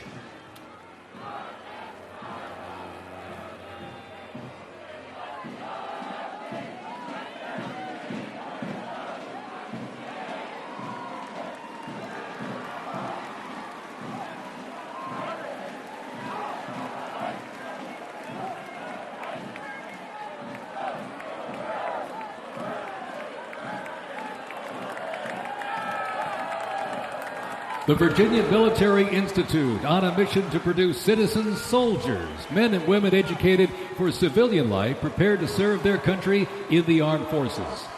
VMI counts a Nobel Prize winner, 11 Rhodes Scholars, generals, 7 Medal of Honor recipients, and a Pulitzer Prize winner among its graduates. As one of the nation's senior military colleges, students at Virginia Military Institute can participate in Army ROTC or the Corps of Cadets. While cadets in the Corps can serve in any branch of the United States military or pursue other careers, those in Army ROTC earn their commission as officers, ready to serve on active duty in the National Guard or Army Reserve. Each year, the Army Senior ROTC Blue Ridge Battalion commissions approximately 130 second lieutenants, ensuring that excellence in leadership continues in generations to come.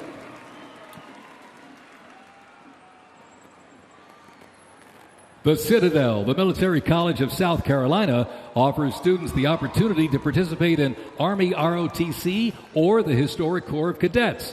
Founded in 1842, the Citadel is the 3rd oldest of the senior military colleges and is known for its Corps of Cadets living and studying under a classical military system that makes leadership and character development essential. While military service is not required at graduation, more than 120 students earn their commission each year through the Army Senior ROTC Palmetto Battalion, playing a vital role in shaping the future.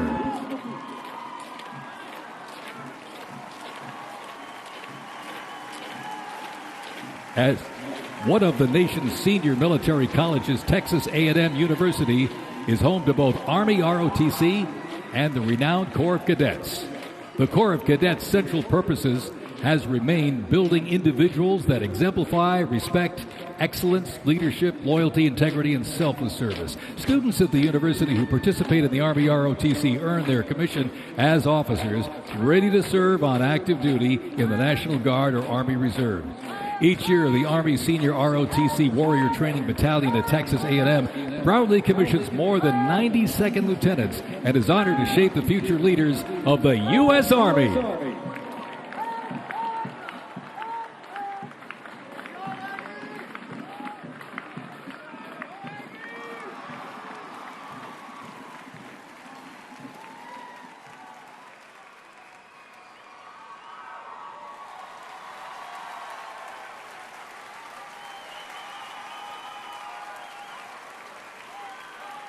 In a powerful display of commitment, these future soldiers will raise their right hand and take an oath of enlistment, pledging to serve our nation. This joint formation is proudly led by the Joint Task Force, National Capital Region, and the Military District of Washington Retention Team.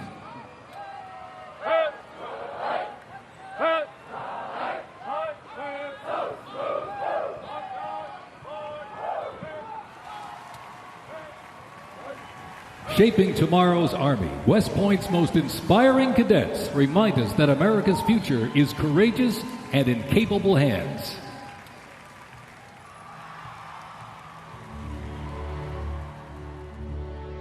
The pride to serve my country knows that I'm doing it not for myself. Every day I put on the uniform, I'm not just representing Caroline Robinson. I'm representing my company here at the Academy. I'm representing West Point. I'm representing the United States Army, and ultimately, I'm representing the United States of America. I really came to West Point because belief in the American dream and giving back to our country. You're a part of something that is much bigger than yourself. You're a part of a tradition of excellence and a legacy that's connected not only to the Academy, but to the American Army. I'm surrounded by people who want to make themselves better and serve our country. Excellence is their baseline, and that to me is what it means to be a West Point cadet. From the earliest days of our nation, this supreme tradition of American military service has been passed down from soldier to soldier and generation to generation, and it's a beautiful thing to watch. My brother preceded me here, and originally I didn't really know what West Point was until he came. But when I saw the mission that they were committed to, of upholding the principles of American democracy and protecting the Constitution, I knew it was somewhere I had to be. Every time that we lived outside of the United States, I always developed this sense of gratitude and pride of being an American, and I wanted to give back to my country what it gave to me. And it wasn't until I zipped up the blouse and I put the belt on for the first time that I realized that I was going to be serving my country, and it felt right. West Point was the place that I needed to be, and more importantly, the Army was where I wanted to be. I just looked to the left and right over basic training and realized that we all had the same American patch on our shoulders, that we're all fighting for the same thing. I mean, there was no better feeling in the world knowing that every single person around you is committed and willing to die for that mission. You came for excellence, you came for duty, you came to serve your country, and you came to show yourselves that you are among the smartest, toughest, strongest, most lethal warriors ever to walk on this planet. What excites me the most about my future in the Army is the opportunity that I'm going to have to give back to the American soldiers that I'm going to be leading. Because ultimately, they don't get to choose. And to me, it's that burden of responsibility to be the best leader. And as a young officer, that's going to be exactly what I get to do. I was the cadet basic training first detail for the first 3 weeks. And I got to see the new cadets come in from their families' homes and being in process on their very first day and watching them grow so quickly. I would do all the formations, and I looked out at these 1,000 new cadets, people who had just come out of high school. They were completely different people. I don't think there's another institution in the country like West Point where the student body is so committed to furthering the mission of America and ensuring our democracy and freedom for generations to come. I'm really surrounded by the best of the best, and that's when I realized this is the place that I absolutely want to be. West Point itself is an amazing institution, but it only provides opportunities. The people here have to choose to take those opportunities and grow and lead and serve. And the people here want to do that. And I'm proud to be a part of that. And I would tell any high schooler who is considering it, you won't regret it.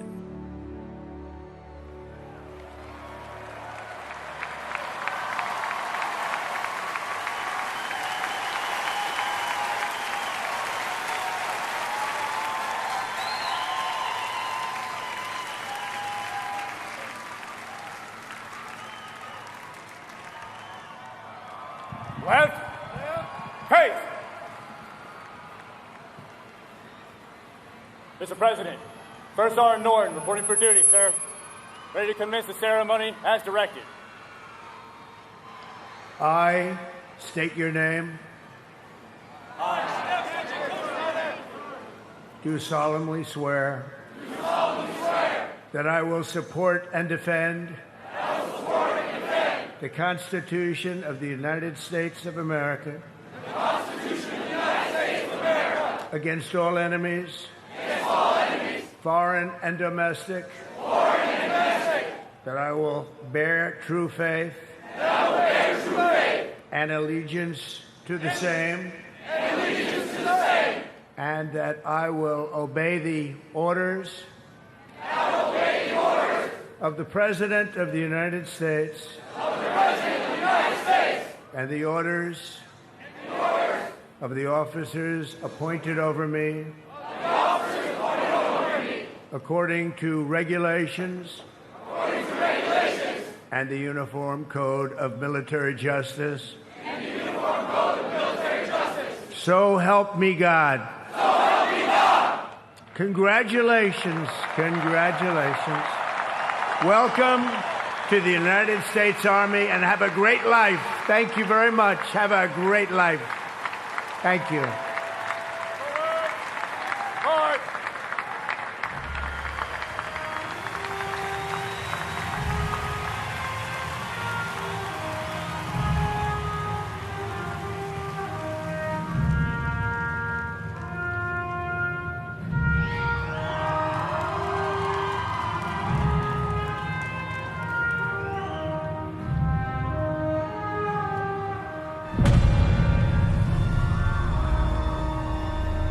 Ranger School is the best life insurance policy for our Army.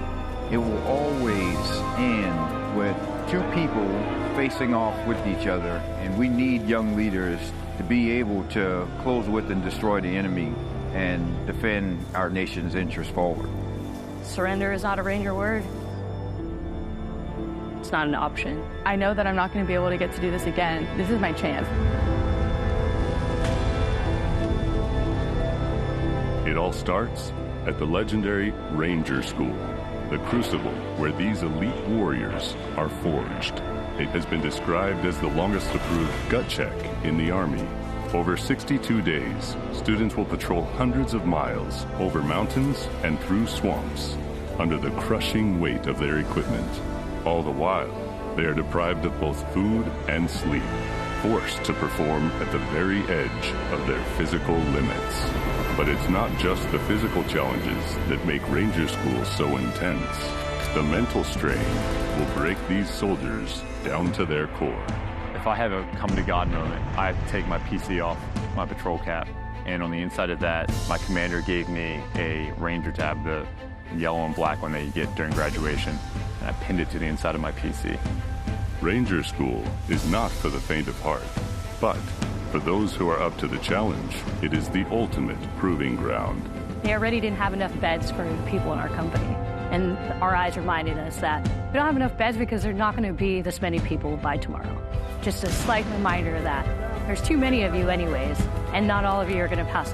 Rangers, if you don't figure it out, you're about to get another casualty. It's completely different than what people would think Ranger School is like, but you can't put that into words, so it's hard to tell somebody something that you have to experience for yourself. They got a saying, it's called as the tab turns. So Ranger School is continuing to change and to develop, but at the end of the day, it is the same, right? They're always going to put you in scenarios that is going to test like your ability to actually make decisions on the ground.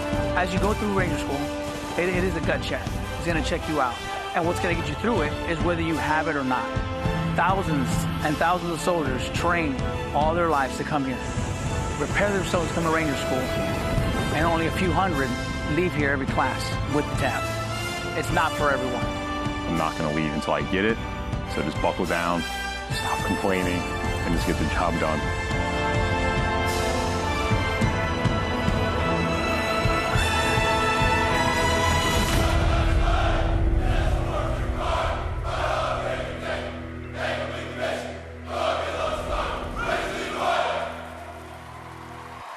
Please welcome country music sensation and proud supporter of our troops, Warren Ziders.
Yeah.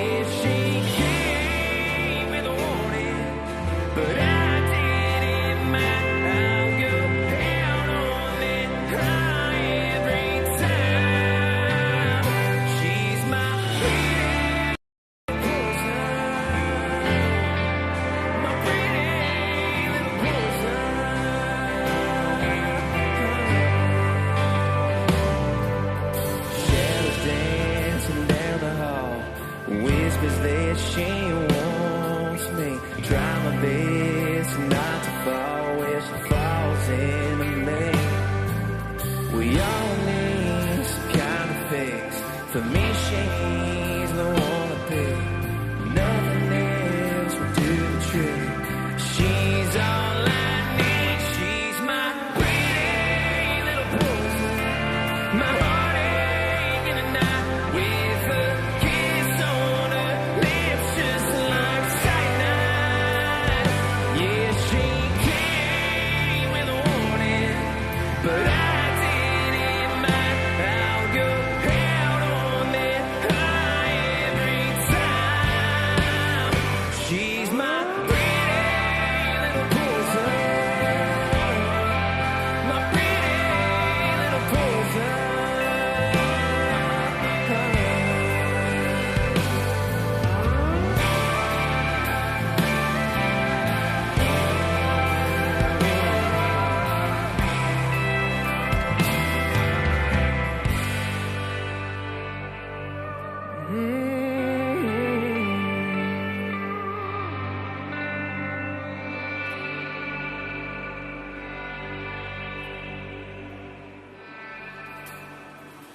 Some I guess it's alcohol. I want none of y'all. I just want you. No, I just want you. My pretty little poison. My heartache in the night with a kiss on her lips just like cyanide. Yeah, she came with a warning, but I didn't mind. I'll go out on that high every time. She's my pretty little poison. My pretty little poison.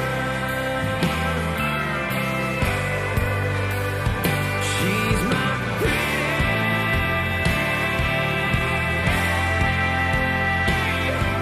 little poison.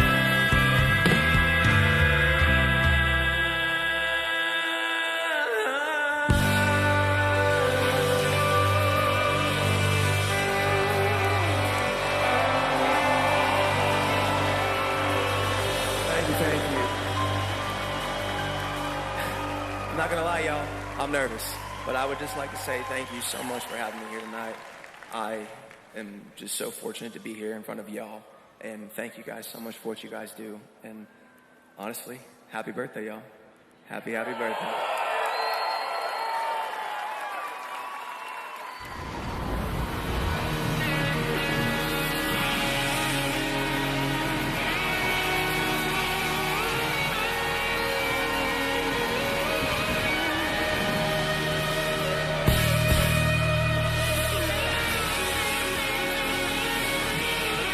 This next song was loved by y'all. So if you know the words, please sing along. This song's called Ride the Lightning, y'all.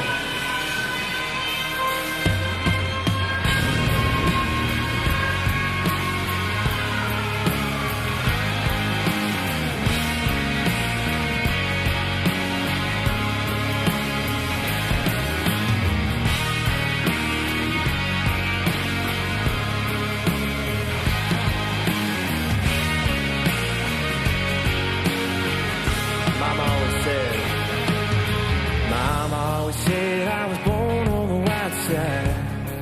Yes, she did. One foot in the flames and the other trying to walk the line.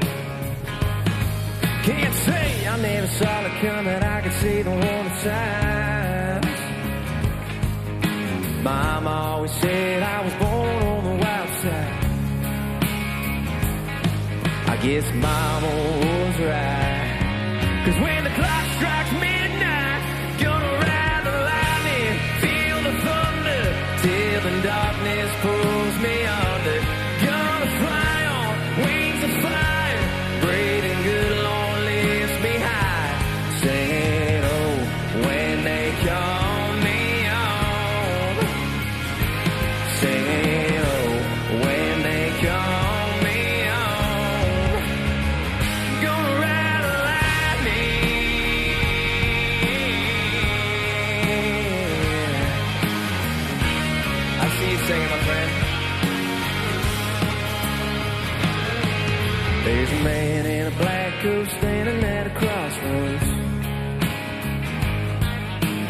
name in his hand in a long list of life souls. They say flips a coin, fools, yeah, the fools go. There's a man in a black coat standing at a crossroads. I hope he lets me pass by when I close my eyes. Gonna ride the lightning, feel the thunder, till the darkness pulls me under. Gonna fly on wings of fire, breathing good, Lord, lift me high. Saying, oh, when they call me home. Saying, oh, when they call me home. Gonna ride the lightning, ride the lightning, ride the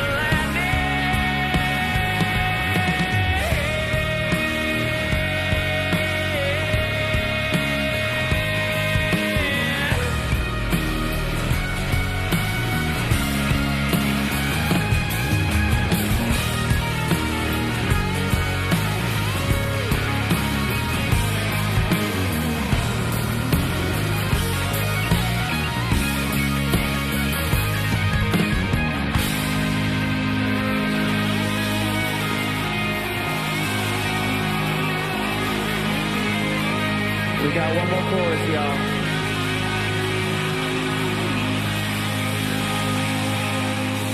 Gonna ride the lightning, feel the thunder, till the darkness pulls me under. Gonna fly on wings of fire, breathing good, Lord, lift me high. Singing, oh, when they call me home. Singing, oh, when they call.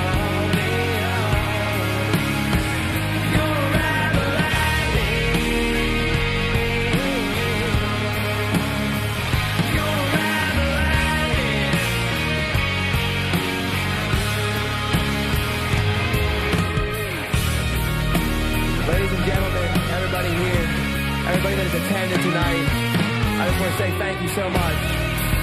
And I'll leave y'all with this. I'm more Insiders, y'all. Thanks for having me.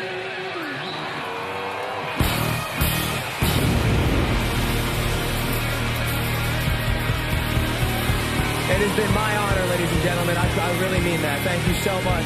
Happy birthday to the Army. Happy birthday to our President, Donald Trump. Amen, y'all. God bless America, baby!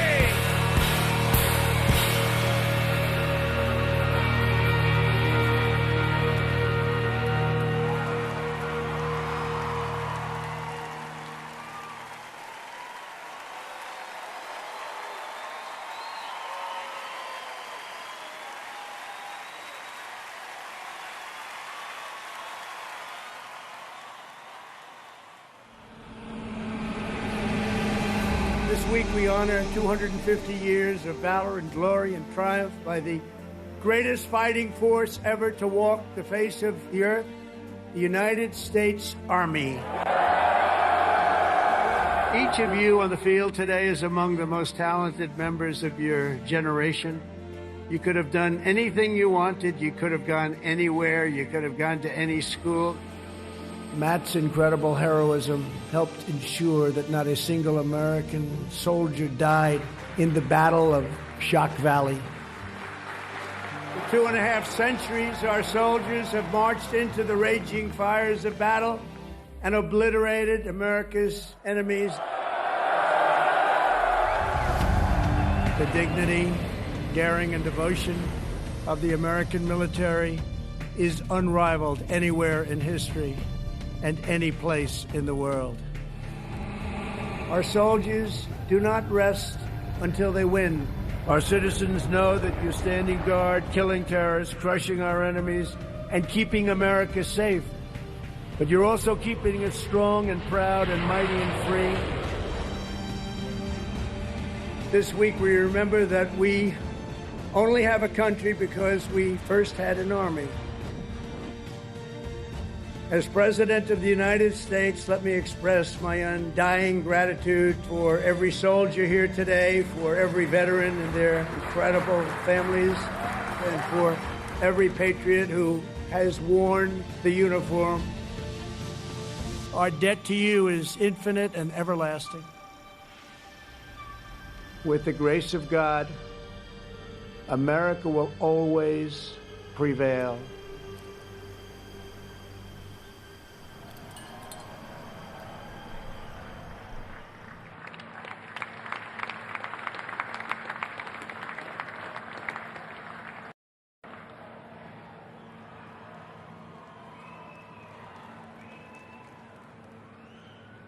Well, let me say to the thousands of Americans who traveled from distant towns and across state lines to be here today, this is your national capital. Welcome to Washington, D.C. We are thrilled to have you.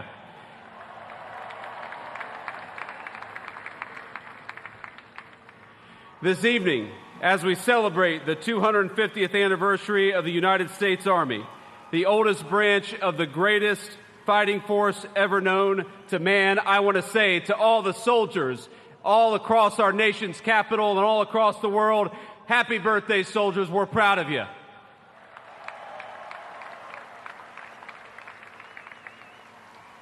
And I want to say you represent an unbroken line of greatness, of excellence. And one of the things the President of the United States has told his entire administration, from the Vice President on down, is that we must remember that the young men and women who put on the uniform and serve this nation are our most precious resource. We must honor them, we must respect them, we must fight for them, and that's exactly what the Trump administration aims to do every single day.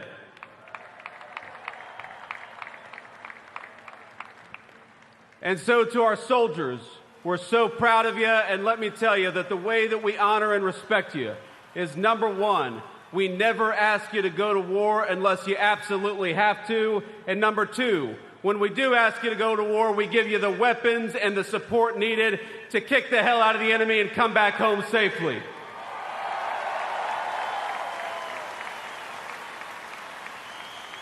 Now, I know I am the last thing standing between event, and that is a dangerous place to be with a lot of soldiers in the audience. So let me just say a couple of quick additional thoughts. First of all, June the 14th is, of course, the birthday of the Army.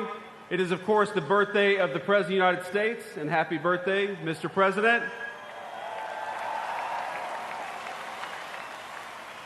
But I would get in trouble if I didn't mention that it's also my wedding anniversary. And so to my lovely wife, I love you, honey. Happy anniversary.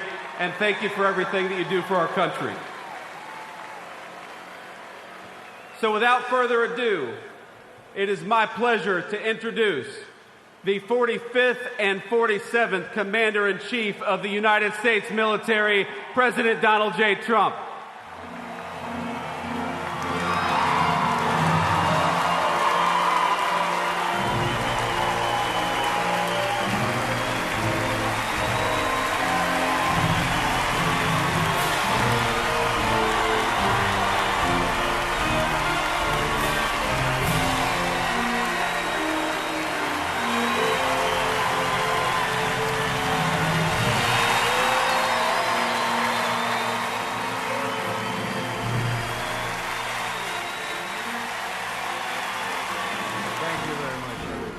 Thank you to Vice President Vance, and thank you to our wonderful First Lady, and above all, thank you to the greatest, fiercest, and bravest fighting force ever to stride the face of this earth, the United States Army. Thank you very much.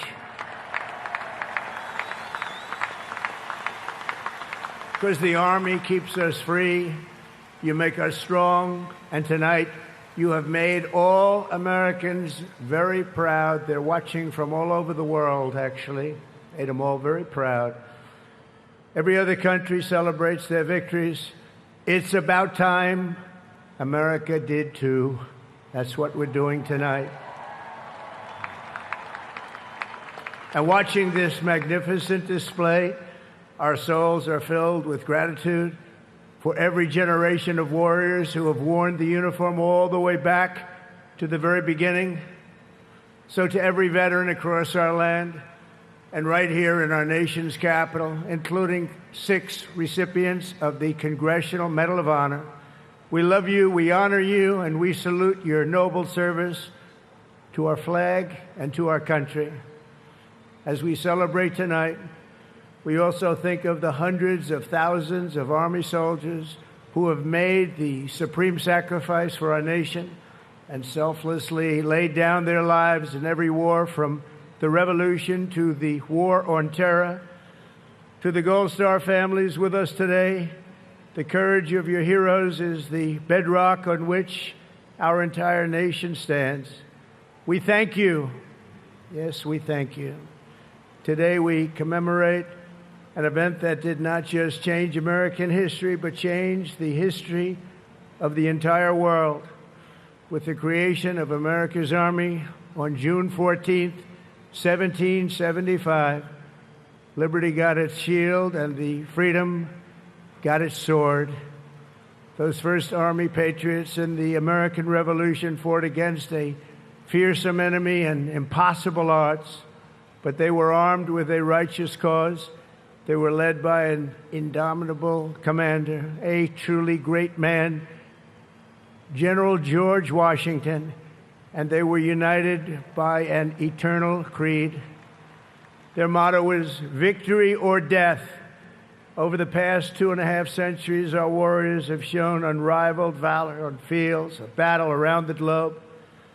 With the frostbitten feet and bloody fist, they have marched into the flames and fury of combat, charged up mountains, stormed beaches, waded through torrents of gunfire, and leapt into skies thick with smoke and shrapnel. The U.S. Army has driven bayonets into the heart of sinister empires, crushed the ambitions of evil tyrants. Beneath the threads of American tanks, it's done so well, it's done so much, and sent the devil himself flying into full retreat. Time and again, America's enemies have learned that if you threaten the American people, our soldiers are coming for you. Your defeat will be certain, your demise will be final, and your downfall will be total and complete.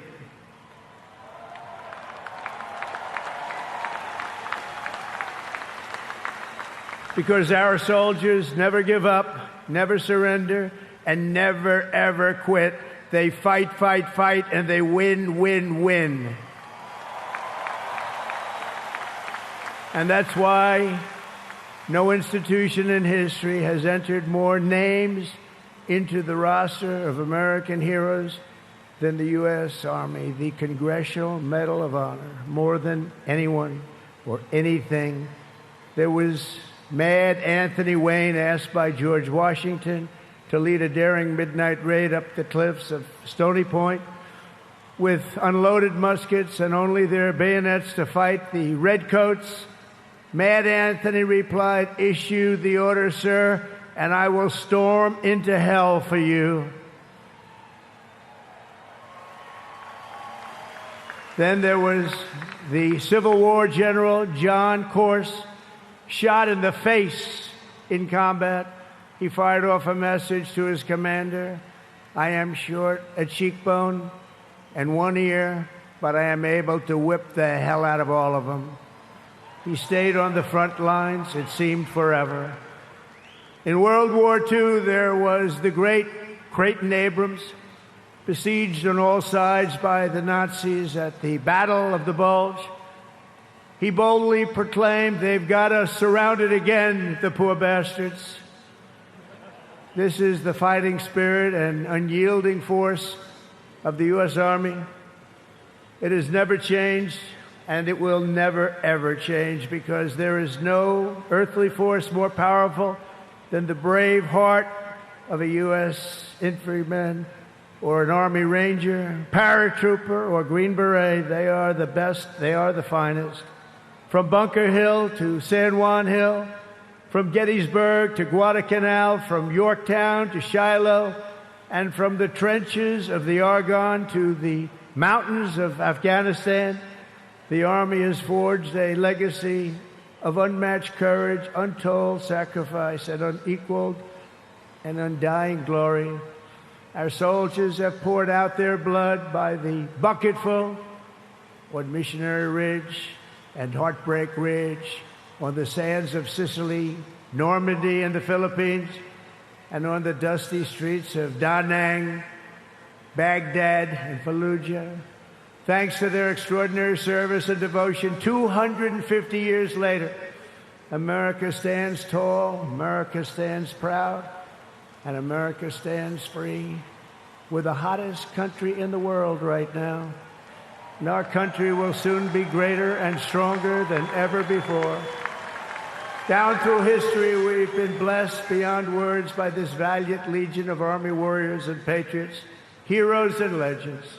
And tonight we affirm with unwavering certainty that in the years ahead and in every generation hence, whenever duty calls and whatever danger comes, the American soldier will be there.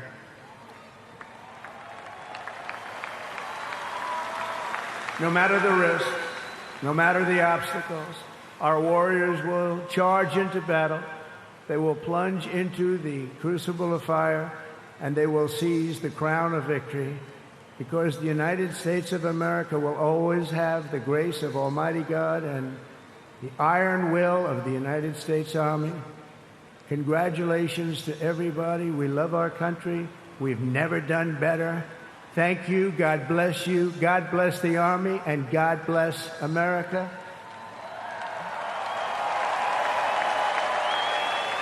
And now I'd like to ask our great First Lady to join me at the podium. Thank you very much, everybody.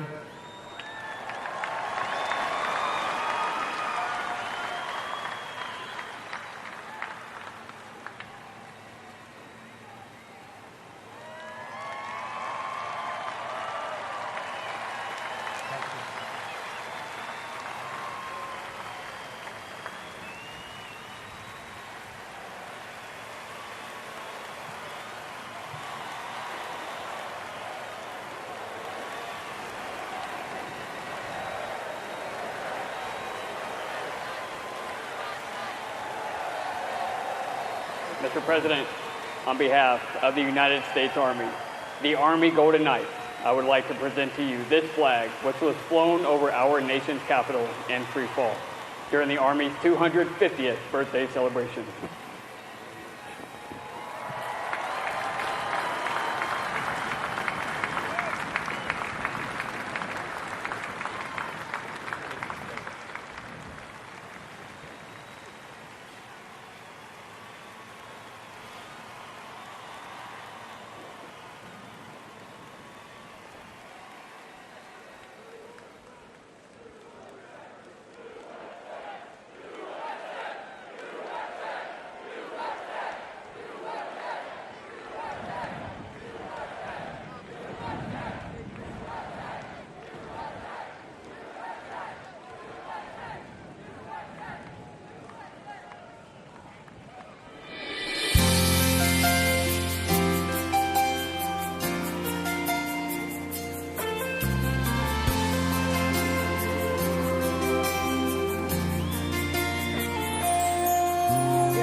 I'd worked for all my life, and I had to start again with just my children and my wife.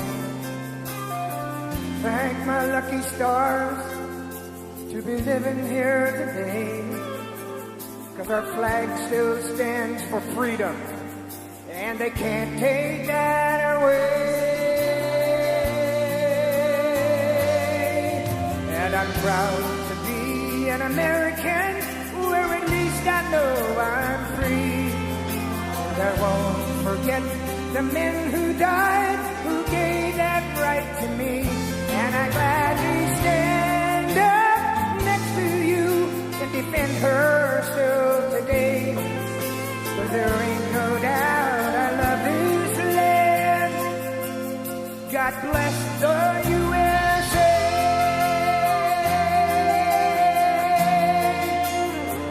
Happy birthday, Mr. President.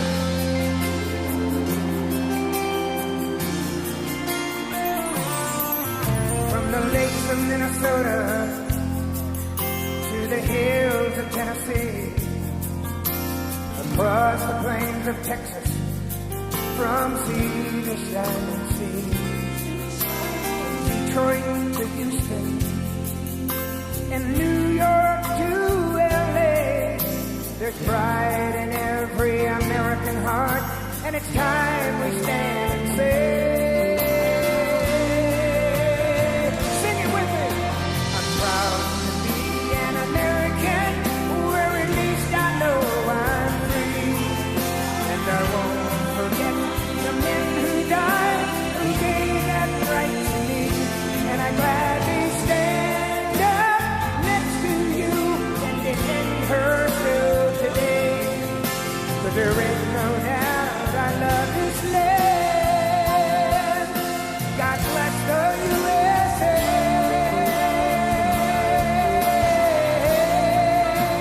Light up your cell phone.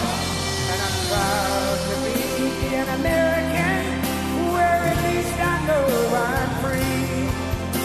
And I won't forget the men who died, who gave that right to me. And I gladly stand up next to you and defend her still today, 'cause there ain't no doubt I love this land. God bless the USA.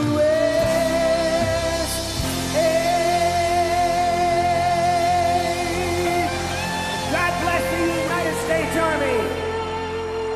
Thank you.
Thank you.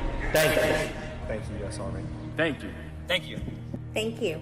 Thank you, Army, for 2 years. Thank you so much for serving alongside my grandfather and my great-grandfather, for your service, for your country, for your family. And I just want to say thank you from a generation that may not have known your name, but I get to live in the freedom because of it. I want to thank all the U.S. service members, men and women, and especially the Army for their 250th birthday. Thank you very much. My grandpa served in the Army in World War II as part of the 82nd Airborne. Thank you, Army, for everything that you do. My brother Rob and my son Alec both served in the U.S. Army. We thank you for your courage, your sacrifices, and the burdens that you may now carry. Thank you so much for doing what you do, putting your lives on the line for other men like me to live the life I live. I just want to say happy birthday to the U.S. Army, congratulating them on 250 years. I want to give a big shout out to my Uncle Zadian, who served in the Army, and thank you for all you do. I'm very thankful for the dedication and the hard work of the men and women of the U.S. Army. Hi, American soldiers. Thank you for all you do. Love you. Our freedom is not free, and we know that we are free because of you and your efforts. Thank you to our Army active duty and veterans for protecting our rights and freedoms. Comes at an immeasurable cost. Wishing you the best. Happy birthday. Go on. Happy birthday, Army. Thank you to everybody who's serving today and has served in the past. Love you guys and girls. Thank you so much for everything you do.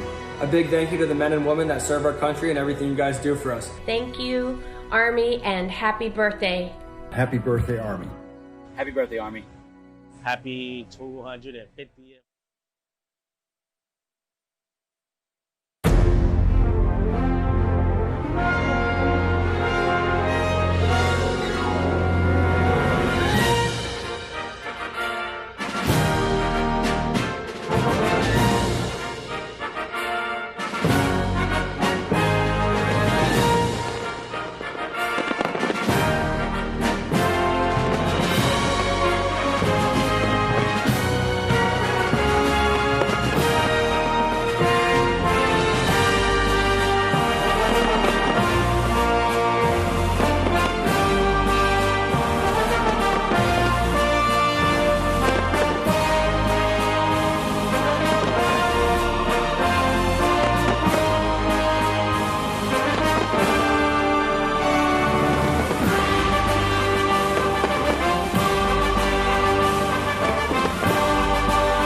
When I raised my right hand, I swore an oath to every generation before me.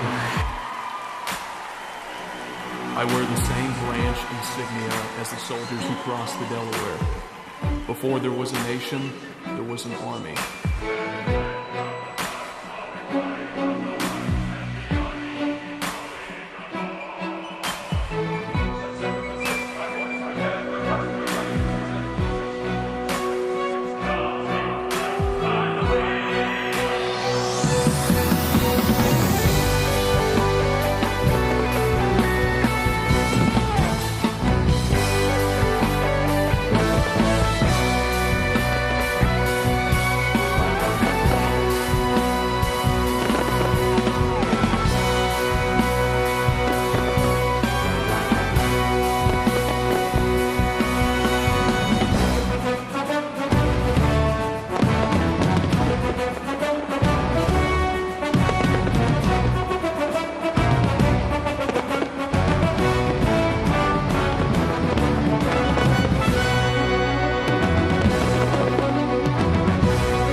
division costs.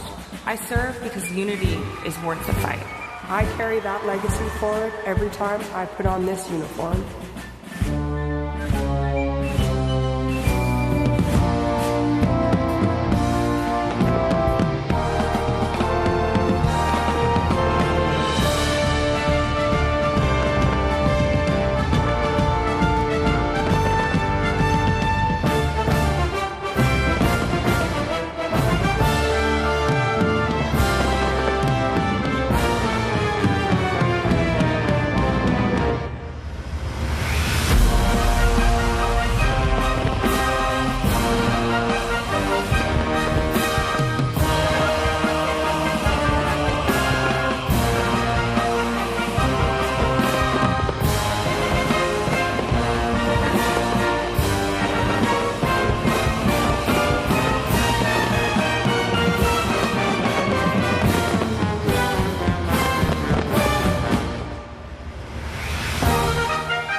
Both of my grandfathers served in the Second World War.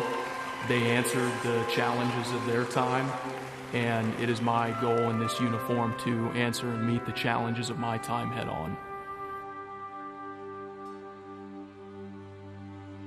He ain't heaven, he's my brother.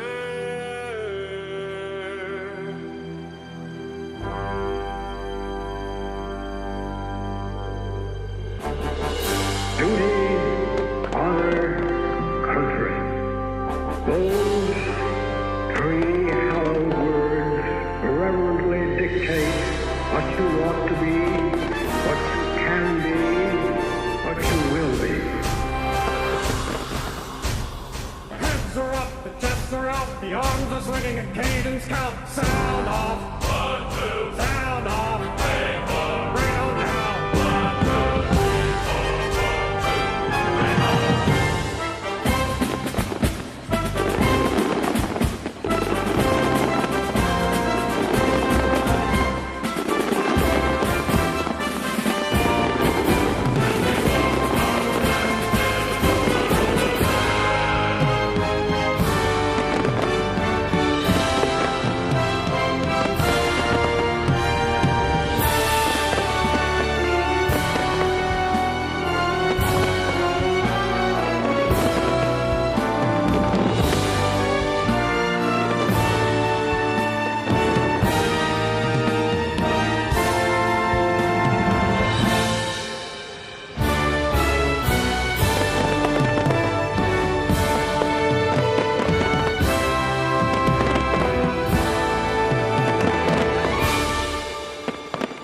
There's a strength in these bonds. There's a realness to these bonds. It's not just because this is your team, it's because your life depends on these people.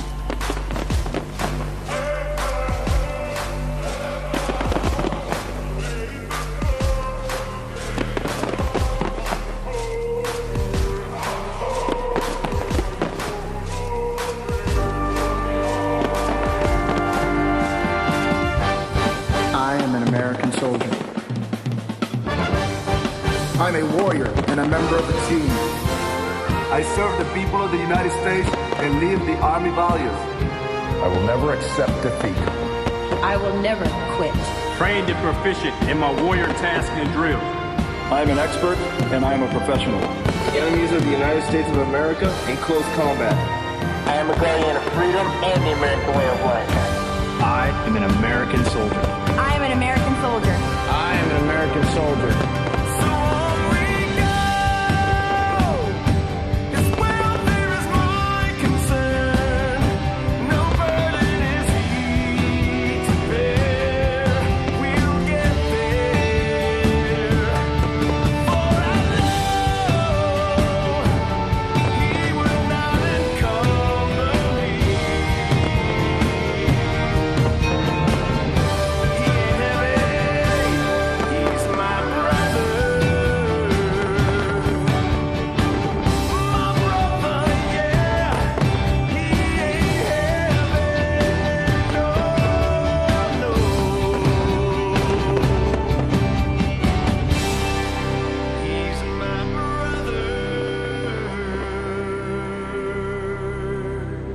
outside guarding the tomb of the unknown soldier. It is one of the most honorable jobs I think that I could have had in the military. I think about those soldiers who made the ultimate sacrifice. Oh, beautiful for heroes proved in liberating strife.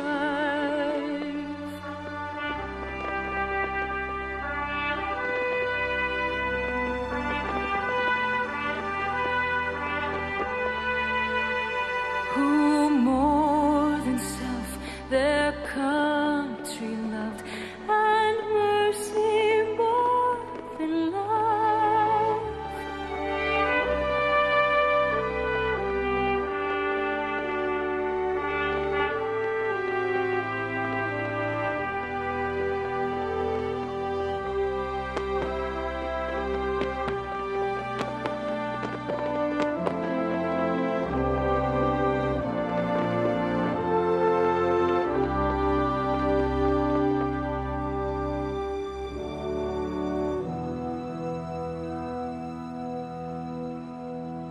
And I will always do my duty, no matter what the price.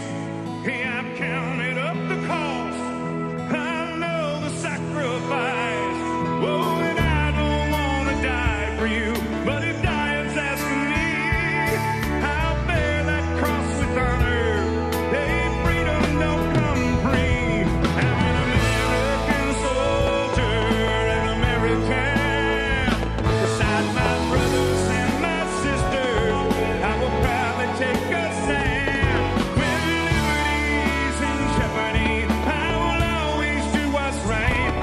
Man, I'm out here on your front line. Sleep in peace tonight, American soldier. I'm an American.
It was a humbling experience putting on this uniform.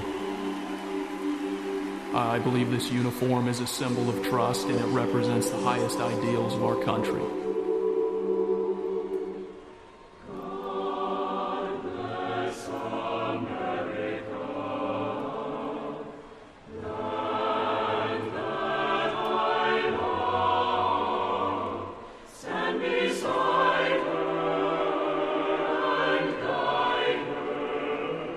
Through the night with a light from above.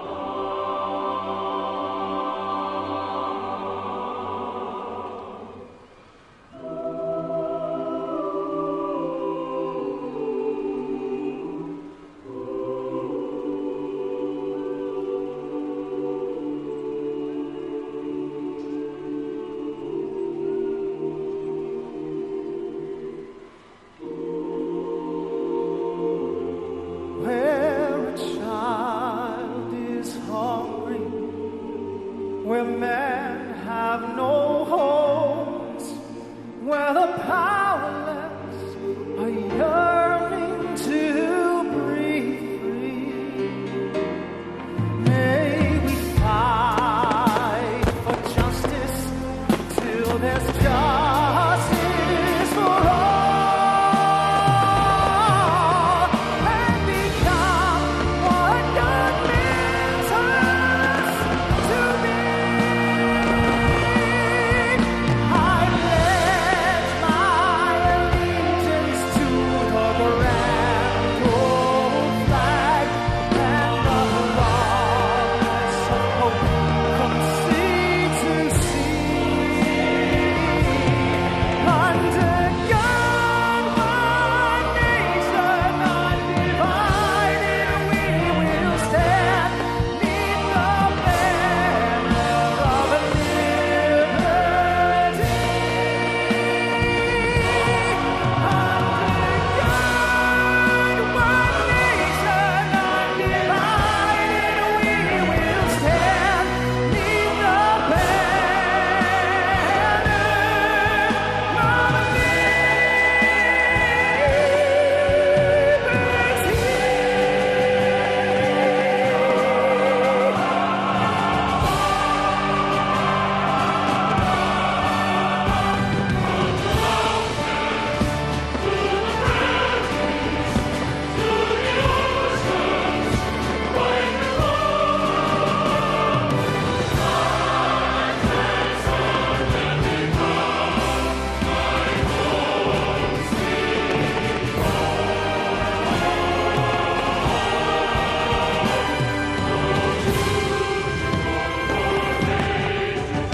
Thank you for joining us on this historic occasion. A special thanks to Scott's Miracle Bro and all of the terrific America 250 sponsors that helped make this monumental event happen. And to you here in our audience or watching at home, to those in our U.S. military who are currently serving, have served, or being remembered, thank you for celebrating in the greatest country in the world. God bless you and God bless America.